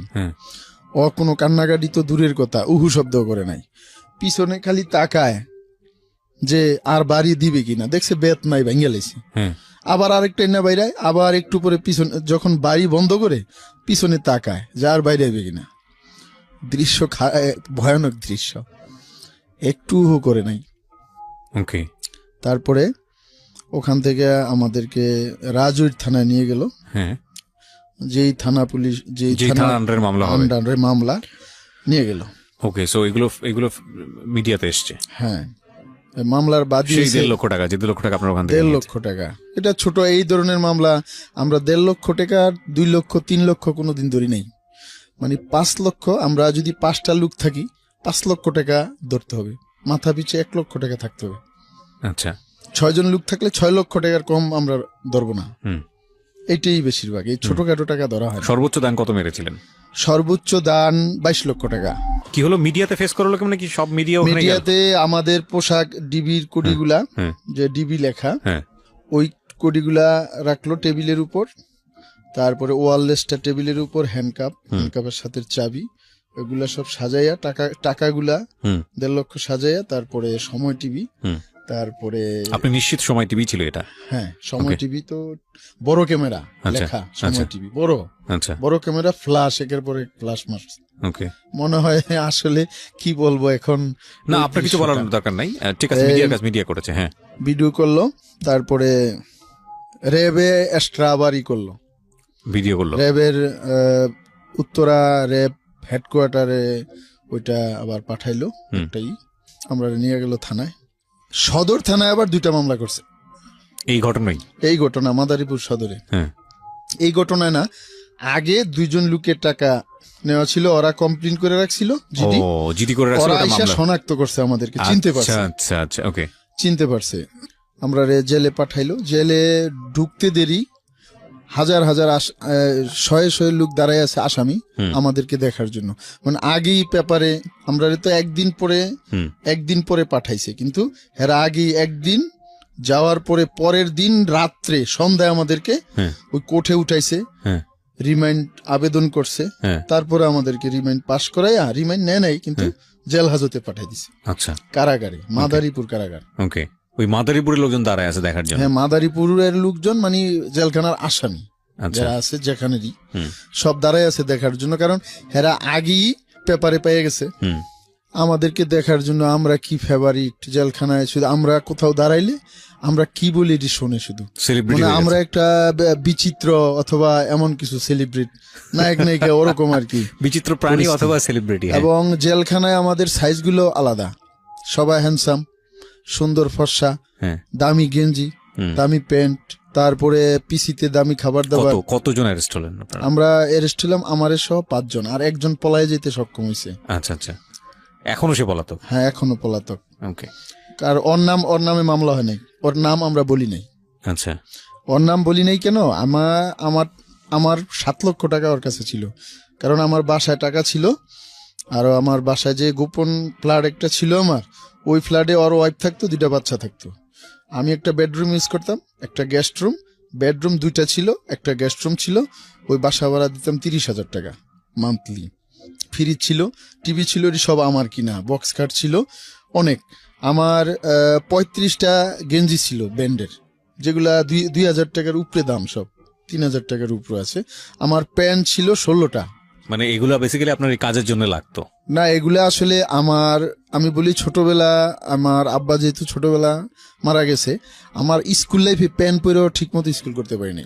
মানে ওই কষ্টটা যে কোনো ভাবেই হোক আপনি মিটানোর চেষ্টা করেছেন। হ্যাঁ, আমি বিলাসিতা শুরু করলাম আর কি, অবৈধ টাকায় বিলাসিতা। তারপরে অনেকদিন এই যে আমার সাথের যারা, ওরা 7 মাসের মধ্যে 5টা মামলায় জামিন করে বাইরে গেছে। আমার হলো কি, আমার বোন, আমি কি করলাম, যেহেতু আমার ওয়াইফের সাথে, যেহেতু আপনার ওয়াইফ জানলো কিভাবে? ওয়াইফ আমার ওয়াইফ প্রথম সময় টিভিতে দেখছে, সময় টিভিতে আমারকে দেখাইছে, তারপরে নিচে দিয়া নাম আসছে, নিচে হেডলাইনে, ওইখানেও দেখছে ফরিদ কাজী লেখা, আবার আমার দেখাইছে তা খবরে। তখন নিশ্চিত হয়ে গেছে? হ্যাঁ, তখন নিশ্চিত হয়ে অ্যারেস্ট হয়ে গেছি। অ্যারেস্ট হওয়ার 1 ঘন্টা আগেও আমার ওয়াইফের বিকাশ করে টাকা পাঠাইছি, সীমিত টাকা পাঠাইছি। বিকাশ অ্যাকাউন্টে টাকা ছিল, এখনো রয়েছে, বিকাশটা আমার ওপেন করতে পারি নাই। 7 মাসের মধ্যে মানিক সহ, ওরা মানিকের বউ মামলা বোঝে, হাইকোর্ট চিনে, ওরা পুরাতন আসামি। মানে আমি তো আমার ফ্যামিলি এবং ক্রাইম জগৎ, আমি তো ওয়াইফে মামলা দিছিল, জেলে গেছিলাম, কিন্তু মামলা সম্বন্ধে আমারও অভিজ্ঞতা নাই, আমার ফ্যামিলি তো আর কেউ নাই ওয়াইফ ছাড়া। তা আমার একটা বোন আছে, আমার ওই বোনটা ডিগ্রি পাস। আমার বোনটা আমার দেশের বাড়িতে আমার ঘরেই থাকে, আমি যেই বাড়ি করছি ওখানেই থাকে। তো আমার বোনটার পুরা সংসার আমি চালাইতাম আমার এই অবৈধ টাকায়, কিন্তু আমার বোন জানতো না যে আমি অবৈধ কিছু করি। আমার ওয়াইফের কাছে যা টাকা ছিল তা তো ছিলই, তারপরে আমার একটা এটিএম কার্ড ছিল, ইসলামী ব্যাংক অ্যাকাউন্ট। এটিএম কার্ডটা আমার বউকে না দিয়া, আমার চিন্তা করলাম যে মানে অনেকটা টাকা হয়তো আমার ওয়াইফ যদি না বাইরে বেইমানি করতে পারে, এটা পরের মেয়ে, তো বোন তো ব্লাড কানেকশন, ও বেইমানি করবে না। তো আমার এটিএম কার্ডটা আমার বোনকে দিলাম, মানে ওই গোপন ফ্ল্যাটে ছিল, ওই ছেলেটা মনির, ও সবকিছু নিয়ে পলাইছে, কিন্তু আমার সাথে আবার দেখা করছে কয়েকবার যায় জেলে। হ্যাঁ, জেলে। তারপরে আমার বোনের নাম্বার দিলাম, যোগাযোগ করছে, যোগাযোগ করে আমি বললাম যে এটিএম কার্ডটা দিয়ে দাও, ওই অ্যাকাউন্টে টাকা নাই তো, কার্ডটা অল্প কিছু টাকা আছে দিয়ে দাও, কিন্তু আমার অ্যামাউন্টটা বলি নাই। এটিএম কার্ডটা দিয়ে দিছে, আমার ভোটার আইডি দিয়ে দিছে, আর অন্য সব বিমাইরা দিছে। এই এটিএম কার্ডটা আমার বোনকে দিলাম, এবং এটিএম কার্ডের গোপন পিনকোড আমার বোনের বলে দিলাম, যে যখন যেটা লাগে আমার জামিনের ব্যাপারে, আমি এখান থেকে আমি উকিল ধরবো হাইকোর্টে। ওই যে আগে জামিন করাইছিল তহিদুল ইসলাম, ওই আমার ওয়াইফের মামলায়, তহিদুল ইসলামের কাছে পাঠাইলাম। তহিদুল ইসলামের কার্ড ছিল, মোবাইল নাম্বার ছিল আমার ডায়েরিতে, বললাম যে ডায়েরি খাতাটা নিয়ে আস। ডায়েরি খাতাটা নিয়ে আসলো, তারপরে বললাম যে ওটা গার্ড অফিস কলে আর কি, অফিস কল করার সিস্টেম আছে, অফিস কলে থেকে আমার এটা এটিএম কার্ডটা ওই ছেলের থেকে নিয়ে নিলাম, ওই যে মনির, আমার বোনকে দিতে বললাম, আর পিনকোডটা বোনের বলে দিলাম। আমার বোনও বাইর করে নাই। আমার ওয়াইফ, আমার একটা টাকা ছিল, আমি খালা ডাকছি, মুন্সিগঞ্জের একটা মহিলা, রাবিয়া নাম, মুন্সিগঞ্জ সদরে বাড়ি, দুর্গাবাড়ির মোড়ে আর কি, জোরপুকুর পার, রাবিয়া, ওই খালা ডাকছি। ওই খালার কাছে আমার টাকা ছিল, খালার ছেলে একটা ইটালি গেছে, ইটালি যে বেকার, তা আমার কাছে টাকা ছেলে, মানে ইটালিতে টাকা পাঠাইতে হয় দেশের থেকে, ওইখানে বসে বসে খাবে, তারপরে একটা কাজ ব্যবস্থা করবে। তা আমি 50,000 টাকা দিলাম এই খালারে ধার। তা আমার ওয়াইফরে বললাম যে ওখানে 50,000 টাকা আছে খালারে। তখন আমি আবার মাদারীপুর থেকে মুন্সিগঞ্জে মামলা লাগাইছি, মুন্সিগঞ্জে ডিবিতে মামলা লাগাইছি একটা পেন্ডিং, একই কোয়ালিটির মামলা, একটা ঘটনা ঘটছিল, ওইটাতে মানিক ইনভলভ ছিল, অনেক আগের মামলা, পুরাতন। তো মানিকের ওইখানে অ্যারেস্ট হয়েছে শুনে মামলাটা দিয়ে দিছে, আমাদেরকেও জড়াই দিছে। তো মুন্সিগঞ্জে আসলাম, তখন মুন্সিগঞ্জে আসার পরে তো এর আগে আমার ওয়াইফ চেষ্টা করছে, ওই খালার কাছে গেছে, খালা বিশ্বাস করে নাই যে যার টাকা তারই দেবো, ফরিদেরে দেবো, অন্য কাউকে দেবো না। বললাম যে আমার মুন্সিগঞ্জে কোর্টে গেলাম, তো আমার ওয়াইফকে বললাম যে তুমি খালারে নিয়ে আসো কোর্টে, কারণ কোর্ট থেকে খালার বাড়ি বেশি একটা দূরত্ব না, ডিস্টেন্স না, এই 15 টাকা রিক্সা ভাড়া। এই খালারে নিয়ে আসছে, তখন খালায় বললো কিরে বাবা কি অবস্থা, আমি কই তো একটু মামলা হয়ে গেছি, খালা আপনার কাছে যে 50,000 টাকা আছে আমার ওয়াইফের টাকাটা দিয়ে দিন। তখন আমার বোনও উপস্থিত, বোনও চিন্তা করতেছে ওই টাকাটা বোনও নিবে, তখন কিন্তু বেমানি করে না কেউই। বোন চাইতেছে আর কোথায় কোথায় আমার টাকা আছে, এবং ওয়াইফও চাইতেছে আর কোথায় কোথায় আমার গোপন কি টাকা আছে, ওগুলো ওরা হাত করবে। মানে জেলে গেলে বোঝা যায় যে আপনি এত লোকের জন্য যে জীবনে এত কিছু করেন, সেটা বেইমানি করে হোক যাই করে হোক, সেই লোকগুলো আপনার জন্য আসলে কি করে? পৃথিবীতে কেউ কারো না, এই সংসারে কেউ নয় আপনজনা, আব্দুল আলিমের একটা গান অনেক আগে। 1 বছর আমার ওয়াইফ আর বোন দৌড়াদৌড়ি করছে, হ্যাঁ, বের করতে পারেনি, বের করতে পারে নাই, বের করতে পারতো, ওদের মন ওইটা ছিল না, চেষ্টা ছিল না। আমি যা ডিরেকশন দিতাম ওটা তা করতো না। আমি অনেক কষ্ট করে হাইকোর্টের জন্য কাগজগুলা, আমার মামলার কাগজগুলা করে দিছি, হাইকোর্টের একটা ব্যারিস্টারের নাম্বার দিছি, যে ওখানে এই কাগজটা জমা দিলেই, হাইকোর্টে এই কাগজটা জমা দিলে এটার সাথে 5,000 টাকা জমা দিবে, আমার জামিন হয়ে যাবে। কিন্তু কাগজটা আমার বোন জমা না দিয়ে বাড়িতে, দেশের বাড়িতে আলমারিতে নিয়ে থুয়ে দিছে। কিন্তু একটা কাগজের মেয়াদ থাকে সর্বোচ্চ 3 মাস। যাই হোক, তারপরে এখন কি হলো? তারপরে আমি জেল খাটতেছি তো খাটতেছি, কেউ আর আমার সাথে যোগাযোগ করে না। আমি যখন ঢাকার জেলে ছিলাম, যখন আমি প্রশিক্ষণ কেন্দ্র চালাইতাম, হঠাৎ করে ওখানেরই একটা ছাত্র আমাদের ক্লাস করতো, ওর বাড়ি শরীয়তপুর, মাদারীপুরের পাশে শরীয়তপুর, ও ফেন্সিডিল মামলায় ঢুকছে, কাবার বেন লইয়া, ওর নিজের কাবার বেন, নাম হইছে শহীদ।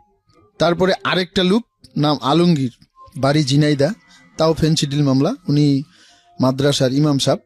কিন্তু আমার এলাকায়, আমার 2 গ্রাম পরেই ওর অরিজিনাল বাপের বাড়ি ছিল, বাপের দেশ কুমিল্লা, হ্যাঁ, বাবুটিপাড়া। ওই 2টা লোকের সাথে আমার পরিচয়। ওই শহীদ বলল যে ফরিদরে বাইর করতে হবে, ও তো ভালো ছিলে। তারপরে এর মধ্যে মাদারীপুর শিবচরের একজন কুখ্যাত ডাকাত, যিনি এখন কাশিমপুর জেলে আছেন, আরব আলী একটা মামলায় ঢাকা জেল থেকে চালানে গেল মাদারীপুর।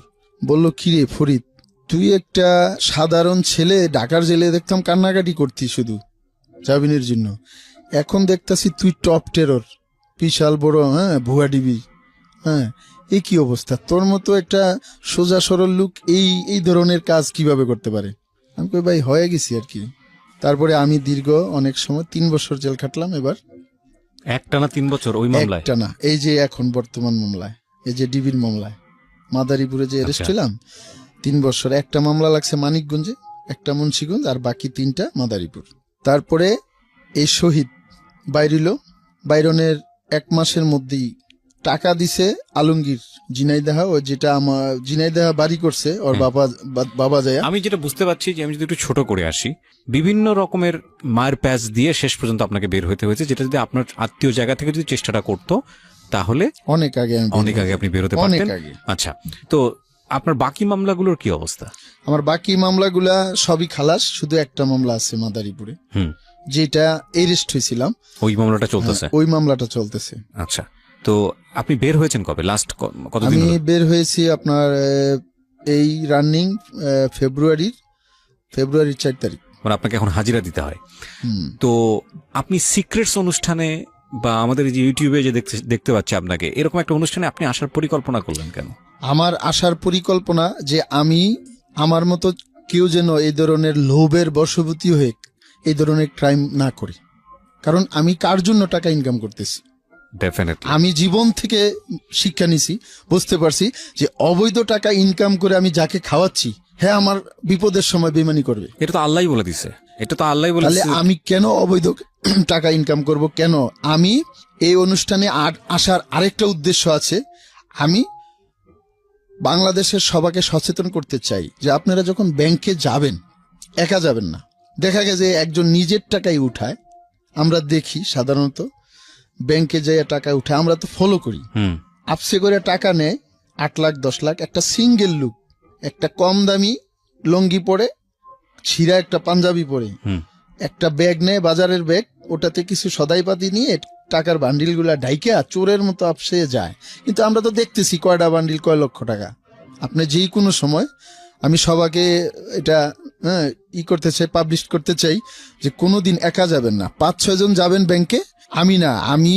আমি তো এই কাজ আল্লাহ আমাকে আর কোনোদিন করাবে না, কিন্তু এই কাজ আমি বাদ দিলে কি হবে? যারা আমার মতো ফরিদ তৈরি করে এই কাজে নেয়, অনেকে সরকারি চাকরি থেকে বিতাড়িত, পুলিশ বিভাগ থেকে চাকরিচ্যুত হয়েছে, সাসপেন্ড, সেনাবাহিনী থেকে চাকরিচ্যুত হয়েছে, ডিবি থেকে সাসপেনশন হয়েছে। ওই ধরনের লোকেরাই এই ধরনের টিম তৈরি করে এই ধরনের কাজে নামায় আমার মতো অনেক ফরিদ। আমি ছেড়ে দিলাম, কিন্তু এগুলা শেষ হবে না, থাকবে, ক্রাইম থাকবেই। ওটা এপিসোড। আজকের এই এপিসোডটা ইউটিউবে আপনারা দেখতে পাচ্ছেন প্রিয় শ্রোতা, এবং আপনাদেরকে একটা কথা বলতে চাই দর্শক যারা আছেন, ইউটিউব আমার কোনো কালেই অতটা বেশি আগ্রহের জায়গা ছিল না, এখনো না। কিন্তু মানুষ যেহেতু এই সোশ্যাল মিডিয়াগুলোতে একটু সময় দেয়, আমি স্পেশালি কিছু এপিসোড করতে চাই ইউটিউবের জন্য। এবং আপনারা জানেন যে আমাদের ফার্স্ট এপিসোড ছিল হলো মালয়েশিয়ার জেল জীবন নিয়ে, এবং সেখানে কি ভয়ঙ্কর কিছু ইনফরমেশন ওখানে উঠে এসছে। আপনারা যারা এপিসোডটা দেখেছেন তারা জানবেন। আজকে এরকম একটা এপিসোড হবে আমি চিন্তাও করিনি প্রথম দিক থেকে। তো যাই হোক, এটা একটা বিশাল মেসেজ পূর্ণ একটা এপিসোড। উনি যে সাহস করে এসছেন এটাই বড় কথা। তবে আমি আবারও বলছি যে এই এপিসোডটি কোনোভাবেই ওনার মামলা কেন্দ্রিক কোনো ডকুমেন্ট হিসেবে যাতে কেউ ইউজ না করে, ওনার স্বীকারোক্তি হিসেবে যাতে ইউজ না করে, এটা আমরা সেভাবে প্রচার করিনি। আমাদের জায়গা থেকে উদ্দেশ্য ছিল যে ওনার ভুল বুঝতে পারা এবং মানুষ সচেতন করা। এটা একেবারে চোখে আঙ্গুল দিয়ে দেখিয়ে দেওয়া, এটা হচ্ছে বিষয়। মানুষ যেন সচেতন হয়, উনি যে কথাটা বললেন আমাদেরকে। তো এখন আপনি কি করছেন? পেশায় কিছু করছেন? এখন আমি একটা টেক্সটাইলে চাকরি করতেছি, ছোট চাকরি, বেতন অল্প। এটা নিয়ে আমি সন্তুষ্ট, এবং আজীবন মৃত্যুর আগ পর্যন্ত ওইভাবে সৎভাবে আমি জীবনযাপন করতে চাই। জি, আমরা দোয়া করি আপনি সৎভাবে জীবনযাপন করুন, কারণ আমরা বিশ্বাস করি আমৃত্যু এক একটা মানুষের মধ্যে